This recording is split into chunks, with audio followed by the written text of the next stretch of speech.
much for attending the March Waterways meeting. To the committee, has everybody had an opportunity to review the minutes? Yep. Yes. Any discussion?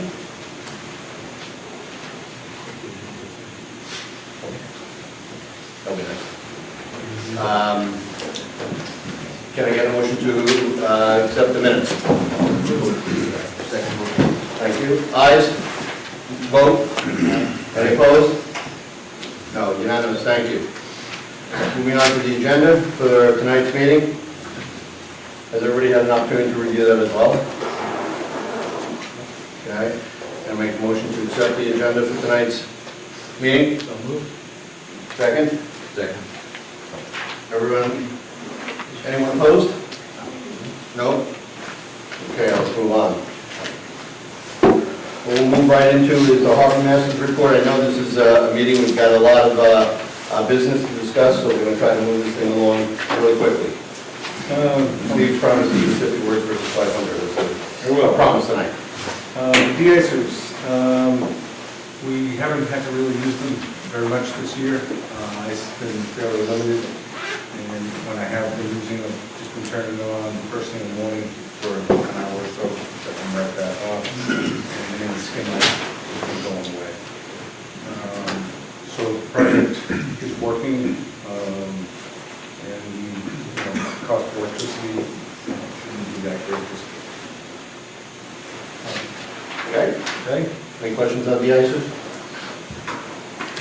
Okay. Compartment Marina project. We have a meeting scheduled for February. Got pushed off due to a snowstorm. The meeting was going to be with DEP and the town administrator, myself, and the consultant. We've been giving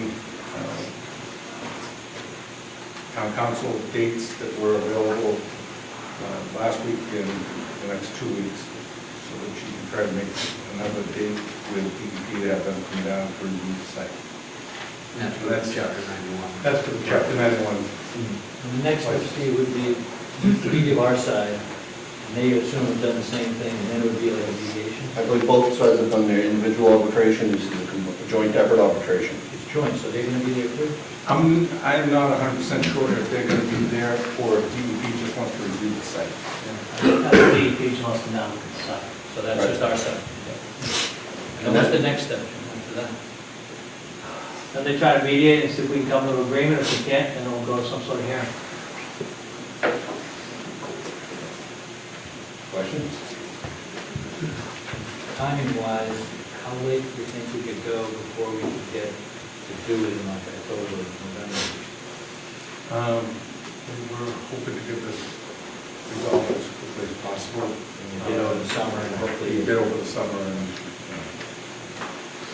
Yeah, but we obviously ran into the problem of dredging about the activity, so it's a matter of timing. Obviously, the more lead time we can give people to bid on the project, the better off we are for releasing this thing in late summer for a fall start. We're probably in the same type of situation we were early this year with the North River dredging project.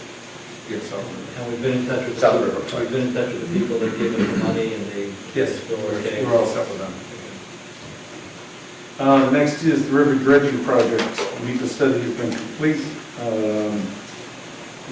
We're getting ready to release an RFP for a July dredging. Concom in both towns still have to weigh in on it.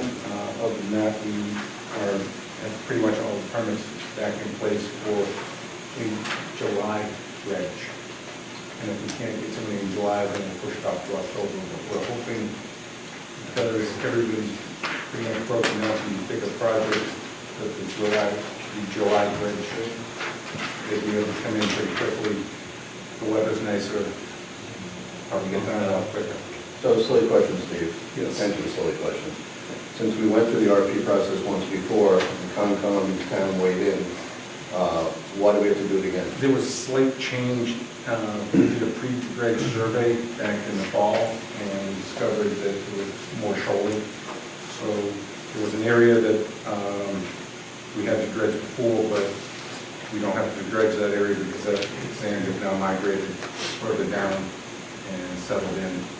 down the river. And it's not a large amount. I know that Marshfield, I was on the phone with Mike Mayo today, and we were working together to try to come up with a solution for Concom in both towns. So I forwarded the information to Concom. I spoke to Amy Lassinen. She wasn't in today, but I plan on going to see her tomorrow and review it. You don't see these as being any kind of No. obstacles? I don't. Great. So the new boat, the RFP was awarded. The selectmen voted last night, signed the contract award. Once I receive that, then we'll be forward, all the contracts will be forwarded back to the builder. Okay, start construction for July 2020. Delivery. Delivery. July or June? June. June. Okay, June, yes. Steve, I want to ask a question. So on that boat, when it gets delivered, wasn't there something that we get after it got delivered, something with the fire, what do you call it, that didn't get We're included? gonna probably take a monitor from one of our Monitor. trucks, and be able to put that on there, just needed a couple of examples, so that they're aware of that. So we have that? Yeah. That's not an There it extra is, no, expense? that's, It's some cost savings there, but we have a truck we're gonna be trading and getting nothing for, so we're gonna take that monitor off that truck. I thought that was a big number. yeah, Steve, I'm sorry, just remind me, what is the length of the new boat? 34 feet. So it's replacing the tarp, I assume it's going from an inside slip to an external slip? Yes. So it's taking a premium slip up. Are we displacing somebody, or? No, I have other ideas on that.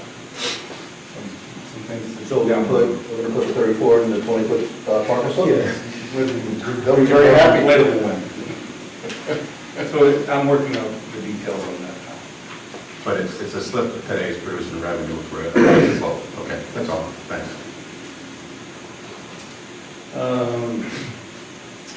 The Coast Guard buoy activity, the Coast Guard was in the harbor about a week and a half or 2 weeks ago, and they pulled all the channel markers or aids to navigation and replaced them with freshly painted ones.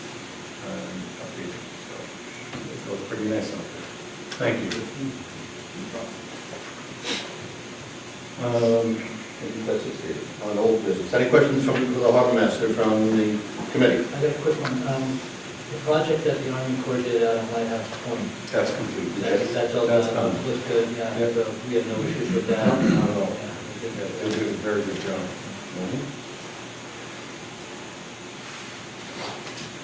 Any questions from any members of the audience for the harbor master? Okay. So when we move into old business, specifically, we'll start with the pedestal electrical project.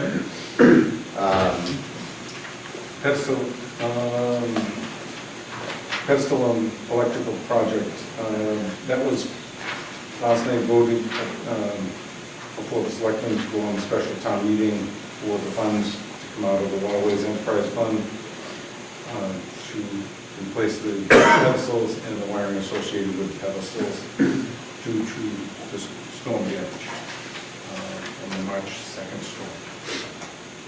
This is specifically what we discussed in last month's meeting about the damage that had been done in the March 2018 storm that were applied for FEMA monies to move forward, correct? Yes. Okay. Brian, I worked with- I did go down with Steve to see the broken pedestal, that took Yep. pictures. I handed them out, so if anyone wants to see exactly what we're talking about, it's clear in the pictures. So these are the existing fiberglass pedestals, Right. correct? You can see where whether it's been UV breaking down over years or the storm, they're snapping. I believe the damage. Also inside, when you open them up, you can see it, they're all burned up inside. There's, there was smoke damage from, arcing. And one of the concerns, obviously, besides the pedestals, is really the wire. Correct. Right? That's in, So we had significant saltwater erosion from the March storm, correct? correct. Also, with the corrosion, we had wires overloaded and burning up, and actually the conductors, if you open up a piece of wire, there's a lot of fine conductors in there. And I have a piece in my office that they're all like welded together. And is the plan, Steve, to use the high press lugs on Yes. the new? Yes. So in the previous iteration of pedestals, we did not. And it's the opinion of the electrical engineering team and The electrician and, you know. that this will give an added layer of protection. Correct? Correct. I also reached out to the electrical engineer that was working on the Cole Parkway project, to have to weigh in on pedestals and code requirements to make sure that we're doing it properly. He said myself and Bob Vogel, the building department, over a letter stamped and signed with the requirements. So as part of the project, we will have an engineering. It's already been done. Great. Okay. We did have a question, last meeting regarding which type, stainless steel or It's fiberglass. stainless steel. We, when we worked with FEMA and NEMA, there was a mitigation. They wanted us to try to solve this problem longer term, so that they don't have to come down and do this again in 5 or 10 years. So that's, we presented it to NEMA and FEMA, the difference between the two and the cost difference. And they approved, or they approved They recommended that. They recommended it. Is there any issues with the metal pedestals? That's what they want.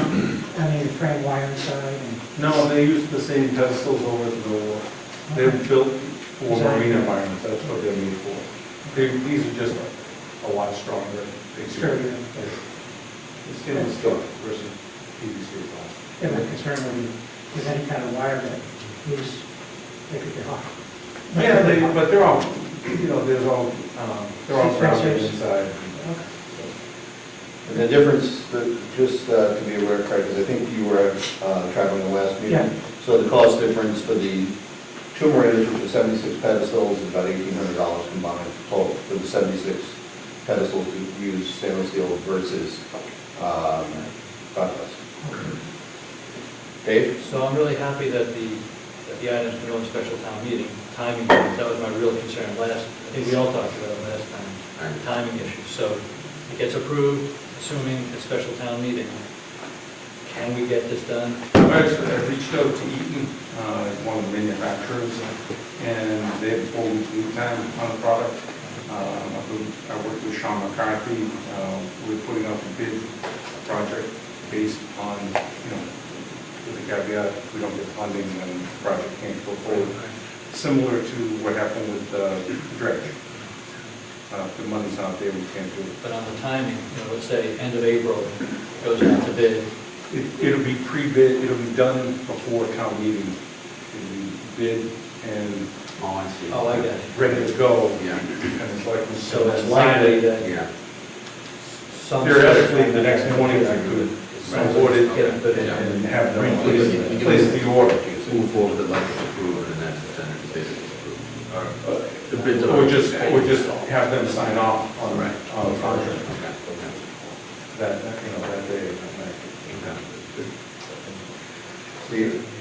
So I know that there were people that were researching to find out if it was on a GSA schedule, that we'd be able to order it off of it. I reached out to Peter Sullivan at GSA. That particular pedestal is not, however, he was trying to get that pedestal put on the GSA schedule. Which means if it's on GSA, we can avoid the RFP, correct? Correct, but we're going to put it out anyways, because if we can, we have the time, and if we can buy it a little bit less expensive than GSA is, providing it to us, then we'll buy it the least expensive way possible. Okay. You're confident that it'll get done when we... I know. Put in. Great. That's the best case. Okay. Questions on the pedestal project from the committee? No, I know we voted at our last meeting unanimous to recommend the solution to move forward as expeditiously as possible, and obviously it is. It's been approved by advisory capital and now the board of selectmen as well last night. So So we'll go to town meeting and hopefully it passes. Because assuming we do get FEMA reimbursement and can sign the FEMA project number right now, I believe, the difference to the town is somewhere in the vicinity of $150,000 savings by utilizing a FEMA reimbursement. And we know the pedestals, we know the wire obviously needs to be replaced, we know the pedestals are in bad shape as well. So, so this would be wonderful if it moves forward. Okay. Any questions from the audience on this? Sure, could we get your name and Sure. address? Peter Giroux, 4 Gannett Road. Thank you. I'm interested to know if you've considered, and I don't even know whether you have one already or not, but a pedestal program as specified in NFPA and ABYC standards to inspect the pedestals each year, make sure that they're in safe condition, to do the maintenance.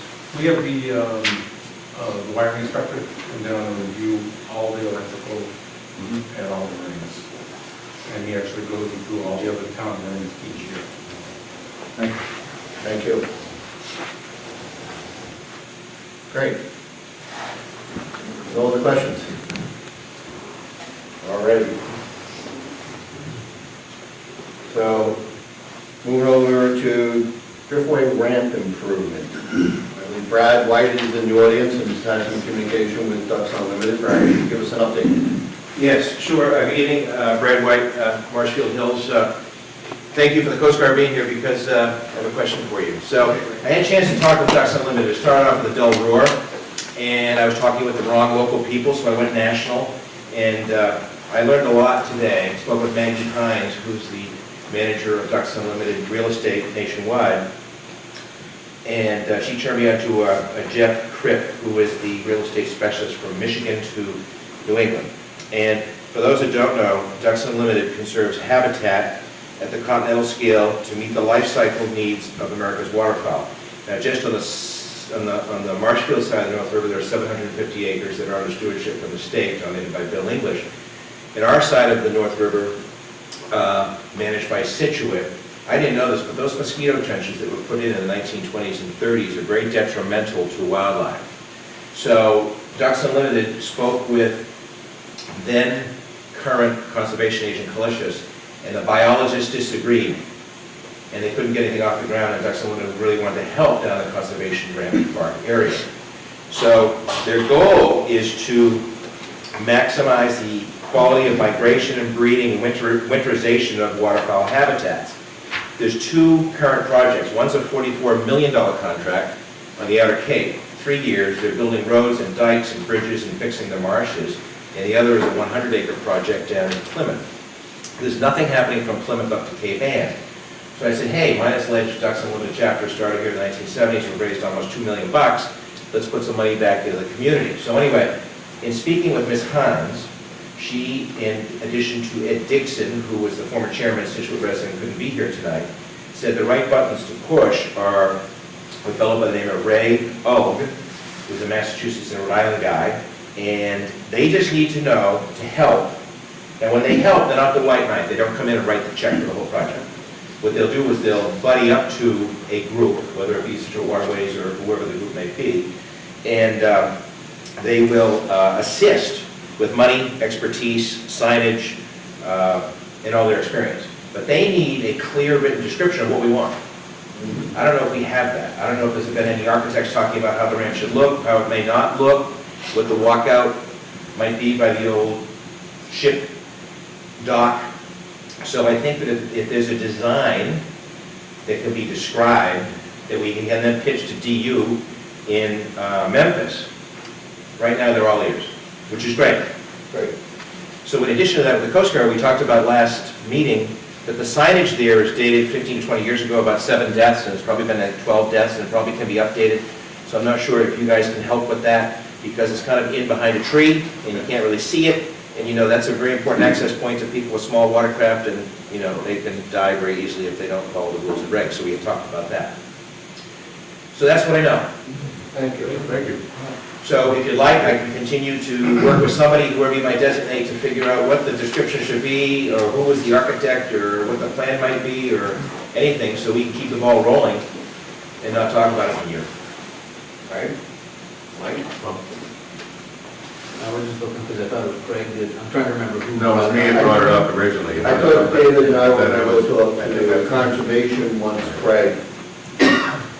That's what the note said, to Yes. figure out if we can get somebody like a Big Brother, and then talk with Frank Snow and Right. group to see what can be done or not be done. Right. So we first need obviously to put together, and is there everyone in the audience aware of what we're talking about? Because I realize there's quite a number of people that were not at the last month's meeting, when we're talking about the Driftway ramp improvement plan. Let me help you with Since that. everyone's just staring, I'll refer back to So the Brad. conservation ramp, which is down at the Driftway, was designed many, many years ago for canoes and personal watercraft. And then all of a sudden, the dual tandem axle trailers started coming in with the jet boats and really digging up the riverbank. So then current conservation agent, Mr. Kalesh's, put in these stones to prevent, which I think was, in retrospect, was a good idea to protect the marsh. But there really is no rhyme or reason or rules or regulations, and people park down there all cockeyed, and people enjoy it. It's a great place to access the river at no charge. So the commission and the board was concerned about if state monies were asked and granted, then it would limit potential parking for just Scituate residents. Is that correct? That is correct. So the thought was, what could we as a group do to improve that area, if anything? Now, when they tried to close it, we assembled SaveOurRamp.com, and the reason for that was because it's an original Native American trail. You cannot break the trail, you can't close the ramp. So the goal was to educate and not make better. And that's going back, what, 10 years, Pete? Maybe even more. Brad, Craig would know. I would only add, Brad, that the original reason why I brought this up is that clearly 90% of the boats that use that have no reason to be in open water. They're small boats, and if the ramp's not available, then you will force people to go where they shouldn't. And that would be Scituate Harbor, find a way around open ocean. So it was my idea, or at least I floated the idea that if we put something into it, some investment, it would be a good return. So if you You mean for larger boats? No, not at all. But, it's not just larger boats. Everyone with a canoe backs their feet or right down to the edge to drop their canoe off, and these vehicles slowly erode the bank. So nothing's ever been done there. They've never had a proper ramp. And I floated the idea, should we investigate what's possible? And that's kind of where we are today. Well, what we discovered, I was in Montana, and what they do in Montana is they use these large concrete footings so the prop wash doesn't wash away the tender marsh. And we suggested that to Mr. Salamando over at the South River ramp, and that never happened. But I took photographs, and it was a pretty good fix that they use in Montana. But of course, that's fresh water instead of salt water. So anyway, if that's a question or point, maybe we come up with a list of 6 or 7 bullet items, and then come up with some type of a plan that we can present, and maybe get into a 2020 type of budget with Ducks Unlimited, because I think now's a good time to start thinking about it. And if somebody designs what should be there, or what could be there, we need a menu, we need a clear description. What do you do? David? I'd be glad to be a point person on this. I'm certainly not designing anything, but Yeah. I'm glad to help. Maybe that's something to go to conservation. Right. What would work, so we should float ideas among the committee about what would be great, to have down. About improvement, we're talking about obviously signage and striping and just so that it can get used for the purposes it should be used for. Right, and improving the ramp in general. Right. Right, besides the signage. Yeah, And the parking. right. It's a really good informational place for shellfishing, because if the flats are closed, they put signs up, if the flats are open, they put signs up. Right. And also what you can take, bag limits, all of the things that go with recreating on the North River. So I think it's a very interesting project. Could use some help, could use some money, could use some time.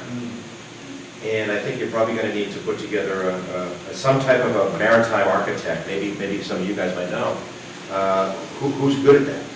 So Steve, we had in our capital, or you have in your capital plan out, I believe, 2 years or 3 years, some type of improvement on the driftway. Yeah. And I believe whether it was... Design and engineering. Right. So there any way we can take a look at that and consider bringing it forward in the capital plan? Because that's obviously monies that we could utilize to hire somebody who's obviously got expertise that many of us community do not have. Sure. And Ducks Unlimited might be the group to say, hey, here are the people who across the country. Right. And they might not live in Scituate, they might live in, Florida, but they might have good ideas. So, as an action item for next month's meeting, you'll take a look at what we have. I believe it's a significant amount of money you have in your calendar. And we can then have a public discussion about possible improvements to the ramp. David, you'll take point on this, right? Yep. And we'll start coming up with a plan of attack, at which point then we can re-engage with Ducks Unlimited, because right now we're just asking them for help and we have nothing to give them, right? Okay. And I'd like to ask Ed Dixon to come to the next meetings because he can better explain it, because he's working with DU and Mr. Kalishis, and he's very conversant on the history of that discussion. Fantastic. Okay? As part of that, Go ahead, Frank. judge dredging, is there any plans of dredging any part of that? That's all part of the comprehensive bridge plan, permit. Okay, it's a low tide, you can't get up there. You go clamming then, correct? That's when you clam. Brad, just one last question. It may be helpful from Ducks Unlimited to know what they've done at some of these other projects. Yeah, there's some pictures and, yeah. Yeah, just some ideas on kind of what we might be able to do without creating some conservation issues. So what I'll do is I'll send, wherever you tell me to send it to, I'll send you the recent projects that are right on their website, and you get an idea of the brick and mortar that they've added and changed. Yeah. Who do I send that to? You? Okay. You have it this week. Thank you very much, Brad. You bet. Really appreciate your help on this You one. know, interestingly, you brought up that old ship thing. I didn't even think about that area, I was just thinking about the ramp that we were talking Yeah. about. But that could be, if it could get rebuilt, to put a little dock there, and people Looking at from the like a river fish could pier. access the walking or, trails and all that. Well, that's one other thing they do that I circled on the back here, hang on. They also come in and work on featuring hiking trails and public access for hunting.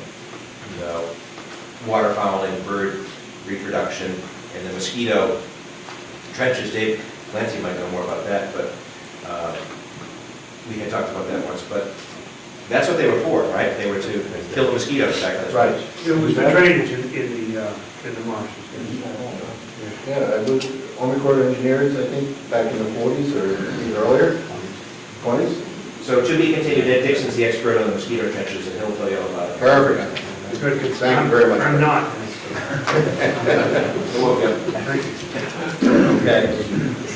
Moving on over to financials. So Nancy Holt has been invaluable in providing additional information. I provided out to you guys, the committee members that is, yesterday, Excel that does projections, and we're able to adjust both the rate of revenue growth and the rate of expense growth. Historically, we've taken a look at it, and it seems over the past 5 years, and also we took a much smaller sample size of 2017, 2018 actual numbers. It's a 1% increase on revenue and a 2% increase on expenses. So that's what it went out with. You've got, everybody on the committee can change those cells to be whatever they are. When I did and ran the numbers, when the spread became greater than 2 points, it became problematic for us in FY23. If it was 2 points or less, it still our retained earnings becomes dangerously low. What I did as a worst-case scenario on the Excel is I assumed no FEMA funding, even though everyone has a high confidence level that it's $250,000 or thereabouts, that we should be receiving a 75% reimbursement and potential upside mitigation money. However, until we have it, I didn't want to project it. So there is an additional $190,000 or so dollars sitting out there that we would obviously come back into the retained earnings. Without it, we're dropping below $100,000 in FY23. So what I request from everybody, I realized that I gave everyone a short window because I was exchanging information with Nancy up till about 5 o'clock yesterday, and as a matter of fact, I received some new information from Nancy today, but it's minor numbers on the difference. So I will resend that out to everybody, so everybody can take a look at it. And I think we're moving to a point where there's only so many levers we can pull on the revenue side. And we should have discussions on any revenue generation ideas that anyone has, from marketing Scituate Harbor to the fact that now we're moving towards Steve's deploying the mooring information system, so theoretically the transient slip revenue may grow a bit. I believe Steve's going to sail on ice, so maybe we'll see some additional revenue for that. But there's very limited things we can do. All the slips are rented, all the moorings are out this year. We don't have any moorings to go out and obviously capture some revenue on, so we need to obviously continue to take a look at expenses. So once the piling project is done, we can deploy the icers in both marinas, and obviously we receive the savings from having to pull the docks back and forth. But there's other areas that we should take a look at as well, and that includes obviously the increasing on the slip side. So even though it's not part of my financials, I believe, Mike, you pulled together some information on that. I did, and I worked with Stephen to pull together kind of a calculator tool which gave us the linear footage. I passed out some copies of it earlier, you might have one to find. Okay. Of what the slips are, which is 6,109 linear feet of slip that's rented out. That equates to about $674,000 in slip and dinghy revenue, right? Today. Today, this is Right. based on 2018 numbers, yeah. right? Real numbers from 2018, right? And what I did is I put in there what the current rates are for both the slips, the small dinghies, right, in town and out of town, as well as the larger dinghies, in town and out of town prices. And it comes out to roughly 110. You know, we know the rates for a slip is really $100 per foot for residents in Scituate, and it's $140 for out of town. But when you do the math on it and kind of break everything out, it comes down to the average of about 110 per foot right now. Okay. But simply, this is calculated really just so, hey, we know what the linear footage is, right? If we proposed an increase of $5 or $10, what does it do for, you know, for the revenue, for the slip revenue? So in this scenario here, the way I printed it was an increase of $10 a foot equates to $61,090 in revenue increase for just the slips, right? Yep. So it's really just a simple calculator, so that in the green there, where it's $10, you can change it to 5, 10, 15, 20, whatever the number may be to calculate out what your revenue Went would to be. 20, would be approximately $120,000. Yeah, simple math, $120,000 increment of revenue per year. And did the same thing with the moorings and 10A floats. We have fees from 2018 were $95,561 in mooring fees, mooring float fees. And it equates to roughly 15,000 linear feet of boat length, right? So any increase there, $1, obviously a $1 increase to that would be a $15,000 increase in revenue. If that was the target, right? And was this based on your moorings, or was this based on end of year calculation of moorings as opposed to pre-18? Because you gave away a number of moorings in 18, right? Yeah, I think we did give away some in 18, but I figured this would be close enough for us to kind of round about what the revenue increases would be without it being totally exact. So we kind of dipstick for a rough area of magnitude, right? So a 10 and a 1, I'm sorry, He Dave. said the other thing that he had considered, that could change, that hasn't changed in 10, 12, 15 years, is the waterways usage fee. I know the mooring code just started paying it 4 years ago, but it's been the same number since I've been paying it. I think it's 12 or 13 years, so that's just 1,200 or so people pay that number, so. Right, we actually had increase in that. $156,795 total. Right, divided by 125, equals about 1,200 people pay. Sounds about right, yeah. For Yeah. every $10 increase, it's just another $1,200. Right, yeah. That's the other revenue source that we have the ability, if we ever did. Yeah. Can. So that's another revenue source. The other one would be overnight fees for overnight boats. We were looking at that, I don't know the last time we looked at it, I don't even know where it's at right now, but $3 per day. Is that pretty much I think that's pretty standard. You get down to 900. And how much on the slip? Same thing? That's the slopes. Okay, and on the morning? We don't rent mornings. Oh, right. What did you mean by giving away mornings? In two, we had a number of mornings that weren't assigned. Okay. And it's assigned. Oh, A couple years ago. okay. So he was just asking whether these numbers are taken into account. Those,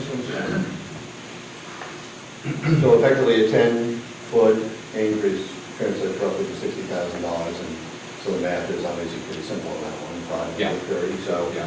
What I'll do, Mike, thank you for this. Did you Yeah. send out a soft copy electronically? Yeah, I'll send it to you, Thanks. so you can include it into your sheet there. Thank If you. you want to do that. I will, and then I'll run a couple of scenarios so we can be prepared at the next meeting to actually take a look at what the drop down to retained earnings would be, because obviously this would be a straight drop down, right? Right, yeah. So, because I've got a fairly high level of concern if the waterways retained earnings are dropping below 200,000. Right, I like guessing that. Yeah, I would say, I do as well. My only comment on that is that we can't continue to spend the way we have been. If you look back 4 or 5 years ago and look at what the operational expenses were per year, we were talking about 474,000, we jumped pretty quickly to 595,000, we're jumping to 690 now. We're jumping hundreds of thousands every few years here, and at some point we will look at it and say, all right. And Steve has ideas that he wants to make it a better place, and so Yeah. it costs more money, so. Yeah, Replace docks, Right. woods. So, These are all big numbers. they are, I agree, it's just it's a lot. It's a lot coming up. And Brian, I just want to say publicly that it's an outstanding spreadsheet, a great tool for all of us to use going forward too. I mean, it should be passed along to other waterways committees because it's just the way you have to handle it. Yeah. Yeah, because obviously we need to be proactive when we're looking out 4 or 5 years, right? About what the impacts are as opposed to reactively now having to slam a fee increase and have minimal public discussion, so. Yep. Yeah, so thank you. Yeah, in all the searching I was doing on one of the other subjects on this thing, I actually came across something I found that was pretty interesting. So when the Waterways Fund was created back in 1995, our expenses were actually $709,000. Total expense? 1995. Yeah. Wow. We're about $1 million now, so I mean, if you look at it that way, it's really not that bad. But Yeah. Coffee's gone up all over that. Everything is. And revenue was the same, So was that $709,000. inclusive of the debt service too, that number? Didn't have to- We did have debt. We had $131,580 of debt Okay. Yeah. service. Yeah, but it's pretty amazing that I would have thought it would be a lot bigger, Yeah. Yeah. different numbers. All right, well, Mike, thank you very much. I appreciate it. I know that this is kind of like a Helen Keller conversation for a lot of people in the audience, since you really didn't see any of the Excels, and obviously, maybe we weren't last week, at the last meeting, but does anybody have any questions about what we just discussed? Like, what the hell are we talking about, Chief? My only comment, Brian, is that, are we just instructing everyone to review before next meeting, so That's we right. have it actionable? Okay, so we can then obviously have an intelligent discussion about the potential to raise fees, as well as if people take a look at it, they want an explanation. There's 3 big expense buckets. Yeah. There's the salaries, there's the materials cost, and I can't remember the third one, but those compose purchase of services. Those compose the far majority of the expenses. If we need to expand those, I can get that from Nancy, so we can take a look and make sure that we're not looking at, I don't believe we are, but we want to make sure we're not looking at some short-term expenses that may be eventually going away. All right, and Steve promised us all that when he got the de-icers, that there'd be savings coming, so we're holding our breath on that one.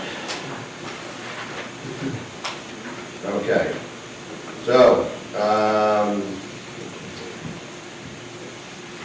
right, so next issue we wanted to discuss quickly was, at the last meeting, we had a lot of back and forth about potentially moving the date for both the down payment and then obviously what was due on the remainder of the balance for people who were renting slips. And really the issue became, many people in the audience brought up very good points, that the April 15th due date was a good due date for a lot of people because they received their tax money back and were able to pay for their good chunk of their slips. And it works. And obviously, we're talking strictly about recreational, we're not talking about commercial in this environment. So one of the action items that Steve had was to double check because there was, in his memory bank, there was certainly a point where we had a number of people who forego the $400 And I think deposit. Hold on one second, right? Yeah. And you did, and you found out it was the year that we awarded out the 80 moorings. Yeah. So really, it was a unique one-time event. I don't think we're going to be offering out any moorings anytime new in the next, Well, we'll be offering them out as they become. as a bulk. As adults. No, Right. we're going to try to avoid that. Right, so that was, correct me if I'm wrong, that was a one-time event where you had a number of people in slips who said, because the math is pretty simple, right? Paying $100 a foot versus $6, foregoing the $400 because you're saving it, it's pretty simple. It's not something easily digestible, losing the $400, but it obviously has a quick payback. So, that being said, unless people want to get into the discussion of this, I'd like to make a motion that we keep the dates on the balance the same. So let's open for discussion.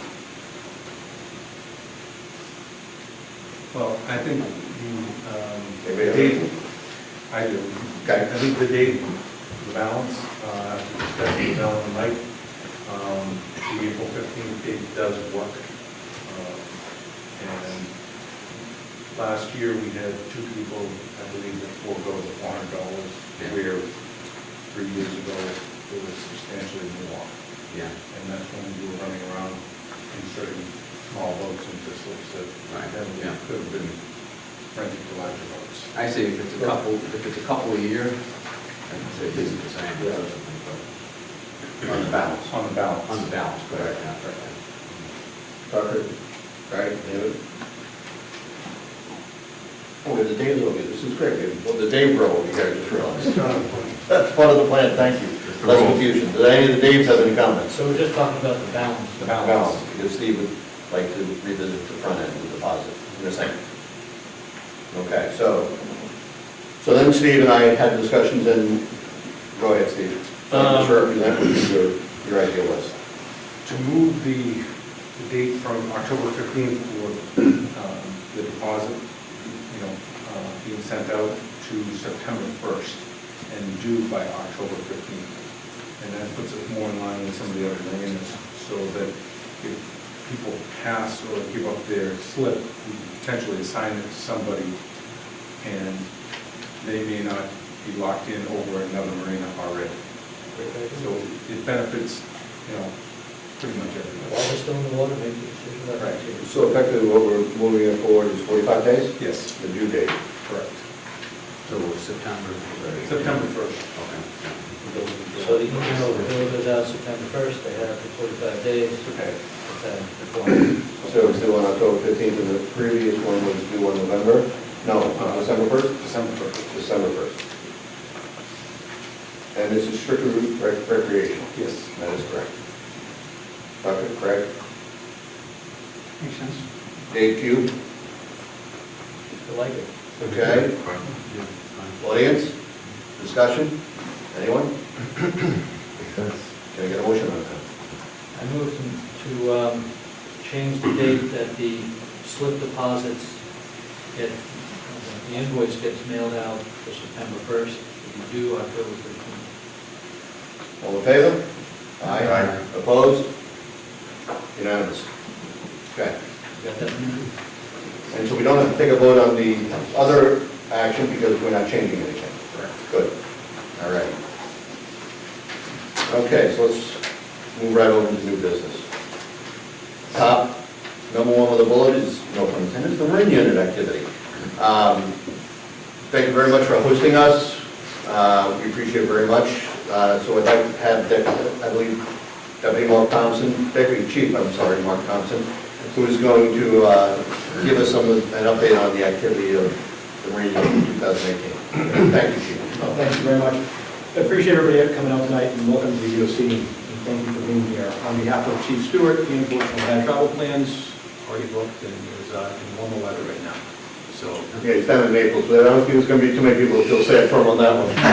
well, so you have me this evening instead, so I appreciate it. So we've had a number of conversations with Mr. Kelly over a period of time now, and really I think it's just probably delayed for us in coming back and being able to have a conversation with you folks. So my apologies too that over the course of the past several years, maybe we haven't gotten in front of you as many times as possible. So we're up here now, and we'd like to try to give you as much information as we can. And as time goes on too, as people have questions, always want you guys to reach out and make sure that those questions are coming to us and we're providing information to you. Lieutenant Norton is sitting in the back, and Officer McCauley, both from our department. Going forward, you will see one of the three of us probably at every waterways meeting, so that if there are any questions or if there's just information that needs to get out there, we can make sure we relay it to you. So we just want to make sure that that two-way street is there going forward. So may hear from them going forward, or if you have questions, just let me know. Thanks. As we were having conversations with Mr. Kelly as well, I think one of the things that came up was we started talking about partnerships and everybody who's in the community. So felt it was maybe important tonight to bring along a few guests who are critical to the infrastructure of Scituate and what goes on in the waterways. And again, you folks might have questions for what they do, but also just give them a couple minutes to just maybe talk about what their responsibilities are and how our partnerships work out for everybody who's working in the harbor. So TJ Modesti is the station commander of Point Allerton, and then subsequently the substation is also in Scituate Harbor.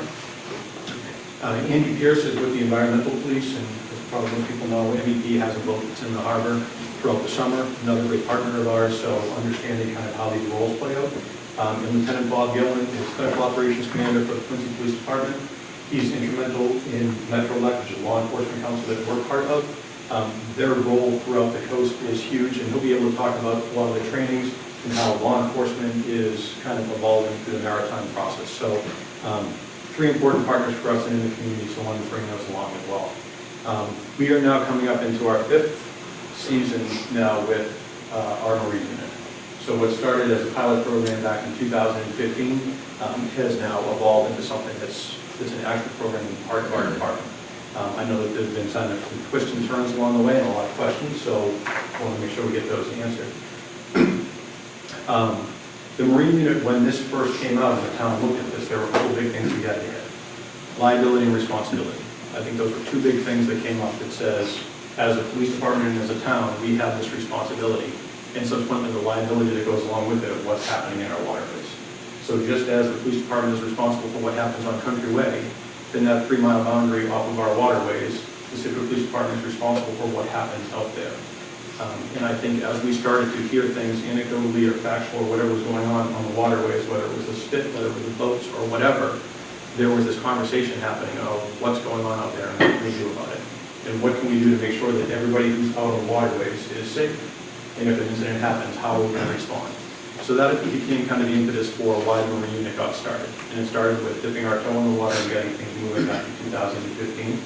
And when we started with this, we wanted to try to evolve this into the most professional organization we could, put the best training in place, and look to become this professional organization that maybe would become a model. And I think Lieutenant Gillen will touch on this, as other communities are going through the same process, they're looking to us what training we're putting in place and how we're all working together collaboratively to come up with best practices. And this is truly an evolution. So this is kind of this new thing that's out there, and each year the hope is to get better with it. And hopefully we've done that. So back in 2015, when we started, our first boat that we had, that people probably saw out there, was MP1 Boston Whaler 2000. It was a used boat, through a lot of hard work by officers here, and Officer McCauley. That boat was upfitted to become our police operations boat. There were a lot of things about it that made it a great platform. There were other things about it that there were certainly challenges. But it was a used boat. We bought it out of our own operating budget before purchasing the cruiser that year. Bought this boat. brought things up to speed for minimal money and put us on the water. And that's how things kind of started out for us. You'll see with this year, now 5 years later, as this boat has kind of reached the end of its life, we purchased a new boat through GSA, the Coast Guard 25-foot safe boat. It was being decommissioned by the Coast Guard. That boat was purchased with law enforcement trust fund, which is basically asset forfeiture money that came from drug proceeds from operations that we were involved with. We used that money and purchased this boat. So that boat came essentially at no cost to the town. And again, through a tremendous amount of hard work, that boat's now been outfitted, and that's what will go in the water for us this year. Our existing MP1 boat, the Boston Whaler that's out there, will be sold at some point throughout this season as we bring this boat operational. This is obviously a purpose-built platform, and if this went back to the orange collar that was on there, you'd recognize this as the same platform that the Coast Guard has used 40 years. This is a game changer for us. Obviously, it's a very different platform. It has a very different look, but it gives us different capabilities that we didn't have with a 25-foot center console, 26-foot center console. So that's what we'll have out there this summer, and we're really looking forward to what's going to happen with this. As far as personnel that we use to staff this boat, they're officers from the department, and they come from different roles. So we're basically pulling from our ranks, whether it's patrol, whether it's detectives, whether it's traffic. So the officers that are going out on these different boats have a tremendous amount of training on the road. And they're the same people that you would encounter if you were stopped in a motor vehicle on a country way, or respond to your house because of medical aid, or whatever the situation is. Those are the same officers with the same level of training who are coming in. So again, it kind of goes back to what is our responsibility as a department. If there's a call for service that just happens to be on the water versus somewhere else in your neighborhood, those same people are going to respond with that same level of training.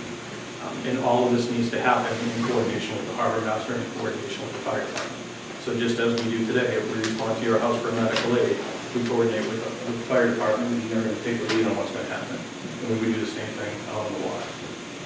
So this program will continue to evolve with the personnel that we have. The big goals that we have, and I hope that if anybody knows differently, please let me know. Particularly when this program was starting off, we didn't want to go out and be the fun police. The idea was not to go out and stop everybody on their boat, give everybody a hard time. The idea was really to make sure people are being safe. If there was a call for service, we could respond to it, and then provide education. So if we saw some type of activity that was out there that was going on that was unsafe, we could have an interaction with that person and educate them on whatever the safety violation might be. But the other big thing that we see a lot of and we try to interact with is kids who are out there. So maybe they're being unsafe, or maybe there are kids who are taken off in the boat and they've got a 30-pack of beer in the back. So from a town standpoint, again, that responsibility and liability, if that's going on, we don't want that to continue to go on. Because there's going to be something that's going to probably happen. So we have to get moving at that. And again, a lot of that comes to education. A lot of that might just be getting in touch with parents and just saying, hey, do you know what's going on? Letting them know that, have the voyage terminated, parents come and grab the kids, and then we can move on, and hopefully everybody learns a lesson from that. So that education for us is kind of the cornerstone of things. And with last year, we did our first boater safety course for kids, ran it over the summer, did a week-long course for them. We've got 3 scheduled for this upcoming year, two adult classes, week-long classes, almost week-long classes, and another youth class over the summer. So by being able to educate the boaters through these classes and continuing to make things safer on the harbor, hopefully that benefit comes back. So that's kind of these 2 big pieces that we look at are service and value. That is, we're looking at giving back. So waterways for you folks, this is your community, and obviously everybody who's here is incredibly passionate about the water and has an interest in it. They're giving of their night to night. We want to do the same thing. So we're involved in this. We want to make sure that we're providing value and we're providing service. So those become 2 big cornerstones. The education becomes the other thing. And that education that we're taking is going to continue for the boating public and also for our people. So just as we have a cruiser, and any person, any officer who goes out and gets in the cruiser, they're now out to put their lights on. It's a high-performance vehicle. They're expected to respond to emergencies. As soon as that happens, Jim gets a little bit nervous because there's a liability there. As soon as anybody goes up. So we need to make sure that any officer that we're putting on the boat is trained. And part of this goes into why we're establishing a baseline training for every officer to get on that boat. And that becomes a pretty stringent requirement that they've got to hit. And then it's ongoing training. So Lieutenant Gillen, I'm sure, will touch about that. But looking at what other departments have done, and now they're looking at us and saying, hey, you know what, there's some ideas that we didn't know about, and trying to elevate that so that we create the standard across these different departments. The other thing is, much like the Coast Guard does, is put check runs in place. So throughout the course of the season, our officers are continuing to learn. Every run they're going out on, every time they're out doing a regular patrol, there's some type of training that they're undertaking, and then that's being evaluated as they're going along. So that training process continues. Just as officers do in-service training every year, and their education needs to continue to grow, we want to make sure that we do that for the maritime units as well. So we're hoping that through everything that we're doing, we're building partnerships. This year, again, we're going to do more with the harbor master, continue to build that, continue to build that communication. And the same thing is true with the fire department. If we don't have those partnerships in place, this whole thing starts to unravel. Because as soon as any call happens, we need to know that we're all going to work together. In that working together, it starts to tie in the Coast Guard and the environmental police, and what Quincy and Metrolite brings to the table. So one of the things with these standards that we want to know is that if an event happens, and Andy will talk about this more with the MEP. The MEP's got a 27-foot safe boat that sits in Scituate Harbor sometimes, and there's one officer on it. When that one officer goes out, he's all alone. By the work that we're doing and the training that we're doing, there's cross-training. So we had an incident actually 6 months ago, maybe not even. MEP was going out from Scituate Harbor, one of our officers jumped on the boat with them. But they knew how to work together. They knew how to talk the same language. There was a relationship already. So our officers have the cell phone numbers of the Coast Guard guys, the MEP guys. They know each other on a first-name basis. They work together, they train together. So when the big incident happens, it's not the first time that they've met. It's not the first time that they've been on their boat. They know what to do. They know how to operate together. So that partnership and that education becomes incredibly important. So hopefully what we've done to date, people are seeing that we're moving in the right direction, and we're adding value and we're providing service for the town. And my hope is that with the upcoming season, we do that even more, and we continue on the right trajectory. But if there are people in the community, particularly people on waterways, who aren't seeing that, or questioning what we're doing, or just kind of wondering why, we want to make sure that we hear that feedback, but we also get the right answers out of people. Because if, and I'll take the blame for this too, if we're not doing a good job of communicating out to people, then in that absence, that misinformation can happen too. So I want to make sure that with what we're doing and initiatives, what we're trying to do, that we're getting that message out to you folks. So if I can just go through now and maybe let the gentleman take a couple minutes to speak to, and after that, if you guys have any specific questions or whatever for any of us, particularly with I do have one question. the experts here. Are you going to cover any of the information that I believe that you and, sorry? The chief. Sure. I think this is the summary, I guess, that everyone got. Did everybody get a copy of this out in the audience? So this was a, Thank you. this was a document that went out at the end of last season, just kind of highlighting some of the things that we did over the course of the 2018 voting season, and just looking at what some of those efforts were. So you all can read this and go through here, but just kind of highlighting some of the things.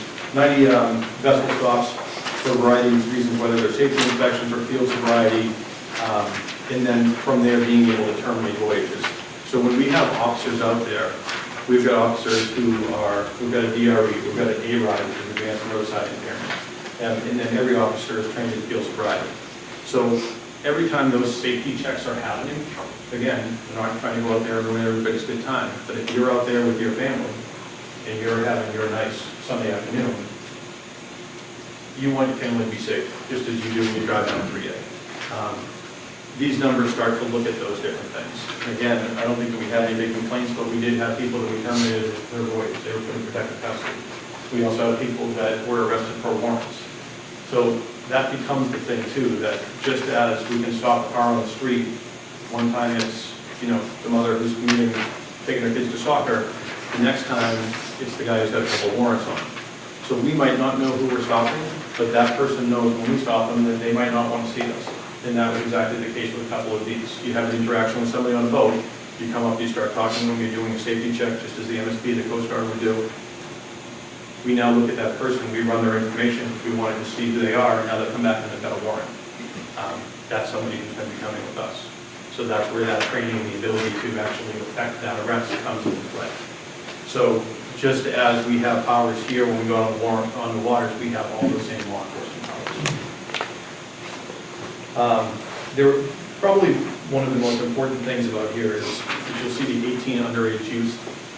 So I'm sure that probably doesn't come very much of a surprise to anybody that kids gets on boats with beers or other alcohol, and they're heading out to Africa. So being able to stop these voyages, and we're not trying to throw kids in jail and they're never going to go to college, they're not going to do anything else. But we want to try to stop those tragedies before they happen. So those voyages that are getting terminated because we're finding that there are kids out there drinking, we want to get in front of that. And that's where that responsibility and liability starts to come into play, that we can actually affect those, terminate those voyages, bring them back, and then take whatever the enforcement action is that comes after that. I don't want to go through everything here verbatim. No, that's great. Start to get into some other things here that people can read through. Right, great. All right, so if I could, I'd like to ask Andy Pierce to come up. He's with the environmental police, and give you a quick overview of their roles. Good evening. Again, Deputy Chief was saying, my name is Andy Pierce, Andrew Pierce. I actually grew up in Central Mass, and I'm a retired coastie myself. I served with Mr. Malvesti over there 15 years ago. Been on the job for about 4 years, so this is my second go at it. The job itself, the environmental police, basically the way I explain it to people when we get questioned is, why am I getting pulled over on the street by an environmental police officer? Why am I getting stopped in the water by an MVP? We're state police officers with a green uniform. We have all the same authority. We do all the same training. We're all academy trained. We go to the same academies that the municipal police officers do. Sometimes we go to the state police academy because we don't have our own. But basically, that's the nuts and the bolts of how we do what we do and why we do it.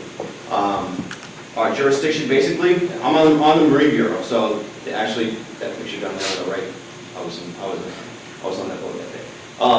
We do basically from the New Hampshire border all the way around to the Rhode Island border on the water. So I'm on the Marine Bureau itself. In the area here, we have the Thomas Paine, which is that boat in the lower right-hand corner, out of Boston. We also have, out of Boston, a 27-foot boat, two 31-foot boats. Out of Scituate, we have the 27. Out of Hingham, we have the 27 and the 23. And out of Plymouth, I'm only going to go down to Plymouth because we have them in other places as well. In Plymouth, we have the 27-foot, all safe boats. The Thomas Paine, the one in the lower right-hand corner there, is one of our large patrol boats. It's a long-range, actually very fast and very maneuverable boat that we use, not just for recreational boating safety, but we do offshore fisheries as well. We actually are deputized by NIMFIS, so we are allowed, because fishermen land fish that they catch in federal waters in Massachusetts, we are deputized by NIMFIS to enforce those federal rules on them, even though we're state officers. So, and I'm not going to get into the nitty-gritty on that, but so we're a force multiplier. That's really the way I see it. We work hand in hand, side by side, with the state police, the Boston police, all the municipals, the Scituate police, Quincy police. Last summer, I was out on the boat with Brandon during Operation Drywater. So that, again, is a very good example of two officers from two different departments working together on one boat. Sometimes he was interacting with the people on the boats. Sometimes I was interacting with the people on the boats. I have enough experience as a retired chief boatswain from the Coast Guard, I can drive his boat. But it's not just because of my experience.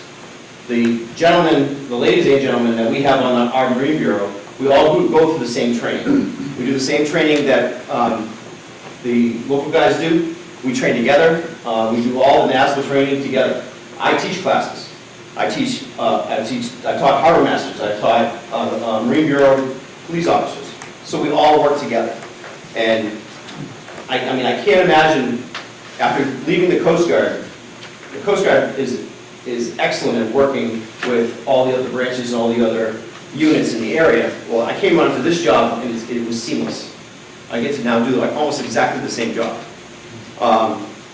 Some good examples of that, we were talking about big operations that had happened. The Provincetown 2, when the gentleman fell off the boat and drowned. My lieutenant was happened to be on that night, and in a matter of a very short period of time, was able to get our side scan sonar, have a gentleman from another department jump on the boat with him, and in a short order, find the body of that gentleman, because of the expertise and because of the training that both guys on both departments have had. That uniform training is absolutely imperative. And again, I'm sorry, I had to make a few notes because so I don't lose my train of thought. There are going to be training scenarios that we're going to do that are in the future. There have been talks about active shooter training on a ferry. God forbid that there's a terrorist attack on a ferry and we've got 2 guys on a boat. What are they going to do? Well, we're all training together. We're all working on that. So I guess basically all I'm here to tell you is that the training that we do, the operations that we do, we're all force multipliers. And we all work very, very well together. I can drive his boat, he can drive mine. We work with fire departments, we all have different platforms, but we all work together, and we all are able to execute the mission to the best of our abilities. All right?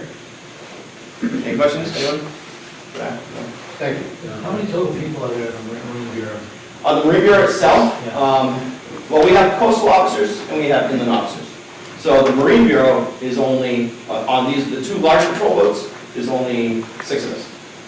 But the coastal officers, we have a smattering of boats all the way from Gloucester, all the way around to Rhode Island, is half the department. Unfortunately, right now, our full department, at 100% strength, would be 150 officers statewide. As of last summer, we were down to 74 officers statewide. So, but we are hiring, and that's getting better. So more than half of the department is on the coast. Not necessarily just on the 2 big patrol boats, but on the coast. Thank you. Good evening, everybody. I'm T.J. Malvesti, Chief Warrant Officer. I'm the current commanding officer at the Coast Guard Station up in Hull. And as the deputy mentioned, we also run the sub-unit down here in the harbor during the summer months, Memorial Day, through Labor Day. Me personally, I've great opportunity to meet everybody. I moved to Scituate. This is my last stop on a 30-year tour. So not only am I out in the water in my official capacity, but I'm also utilizing the waterfront in my whaler as well on weekends and during time off. So I do know how important our waterfront is to everybody, both from the enforcement, safety, and the sustainability side. So certainly that's not lost on me personally, and that obviously correlates into my job as the Chief of the Coast Guard up at Hull here in Scituate. So I want to talk about a couple quick bullet points in partnerships, prevention, and preparedness. And the Coast Guard is working towards, and has been for years, and will continue to forge ahead with this model of a shared mindset. And with that, that means making sure that the Coast Guard, in conjunction with our harbor masters, our marine units, our fire departments, are all in a common mindset as far as what we do together to make sure that our boaters are safe, whether it be BWI, OUI enforcement, whether it be education and training. And you mentioned, Deputy, about the training. I sent my son through your class last summer, 12 years old, and he was quizzing me on boating regulations. So he still kind of tries to one-up me with some Navigos questions and whatnot. So that's a huge benefit, I think, to our young boaters. And we're seeing more younger people on the waterways every single year. And having that contact at the local level with that training is helping us reduce risk on the water as well as forging that relationship. So with relationships, partnerships are important to us. We can't do it all. The Coast Guard Station in Hull and in Scituate, we have 50 fine women and men who staff our boats in our duty sections, but we can't do it all. So we do depend on our marine units and our partners to kind of be that force multiplier like Andy was talking about, specifically with law enforcement on the water and search and rescue within our local towns. So our jurisdiction, our area of responsibility here at the local level is from the Hunt down to Manamit Point to Plymouth. If our boat's down in Plymouth on a rescue call or kind of off Minot, in Cohasset, and something's happening just outside the Scituate Harbor or within that 3-mile arc, we can depend on our local partners here in Scituate to respond to that, using that same shared mindset, that cross-training, that interoperability to ensure that we're all working on that common picture. And that's really important to us. And unfortunately, a lot of areas aren't subscribing to that shared mindset, but here, in the Northeast, specifically Southeast, New England, we're doing a very good job there. So I'm accessible to you 24/7. I'm here in Scituate. I'm at the Hull Station. I share the summers between the 2 units, so please let me know if you have any questions, concerns, anything specific for us. But again, hammer home the prevention, that is the training, the preparedness, that is the training amongst departments, and then the prevention is, obviously we're out there preventing mishaps on the water. And just as a note, our 2 biggest areas of fatalities right now are paddlecraft, which are the kayaks and canoes that launch locally in shallow water and venture out into areas where they're not supposed to go. They get caught in the current. We spend a lot of time looking, unfortunately, for people who are overdue, who've left the boat ramp and haven't come back in a reasonable amount of time, and they sometimes get stuck in the fog because they don't have navigation gear on the boat because they just get kayak. And they don't have a radio, but they have a cell phone. The cell phone gets dead, or they're out of range, or it gets wet. It goes back into the training, making sure our boaters know that, hey, carry a waterproof, submersible, VHF radio so you can call the Coast Guard. The second leading marine fatality is in under the influence, whether it be, alcohol is the leading right now, but obviously as recreational marijuana starts to make its way into the mainstream, we're going to see a lot more of that. So we do need that law enforcement presence, not only from the Coast Guard side, but as well as our partners as well. So happy to answer any questions. I'm excited to be in command of the Coast Guard in your area. A lot of great things on the horizon for us as a team as we move forward. So I look forward to working with everybody. Quick question. So do you coordinate your schedules today with the harbor master or the police or the environmental police? What I mean by that, if you have a cruise schedule that says, just the basic, if you're going to be cruising the North River on a Saturday afternoon, do you share that information so you're not all in the same place at the same time? Or? Yes, sir. Yes, sir. So our crew down in Scituate, for example, I'll take that since it's relevant here. We'll work with the Marine unit and Harbor Master Navy. We're going to be patrolling this area. But what we've done in the past, especially for dry water and other marine holidays, when we take our 29-footer, which is up here, into the North River, it's kind of tricky for us because I've been there as a pleasure boater on the weekend. I know we all know the shenanigans that happen in and around the spit about 5 o'clock when it starts getting cold, the wind shifts, and the tide's moving, and people have been on the beach all day. We all know that is a recipe for disaster. So a lot of times we can stage our rescue boat offshore a little bit, depend on the police to kind of be in there, maneuvering, kind of crowd control, looking for any of those indicators.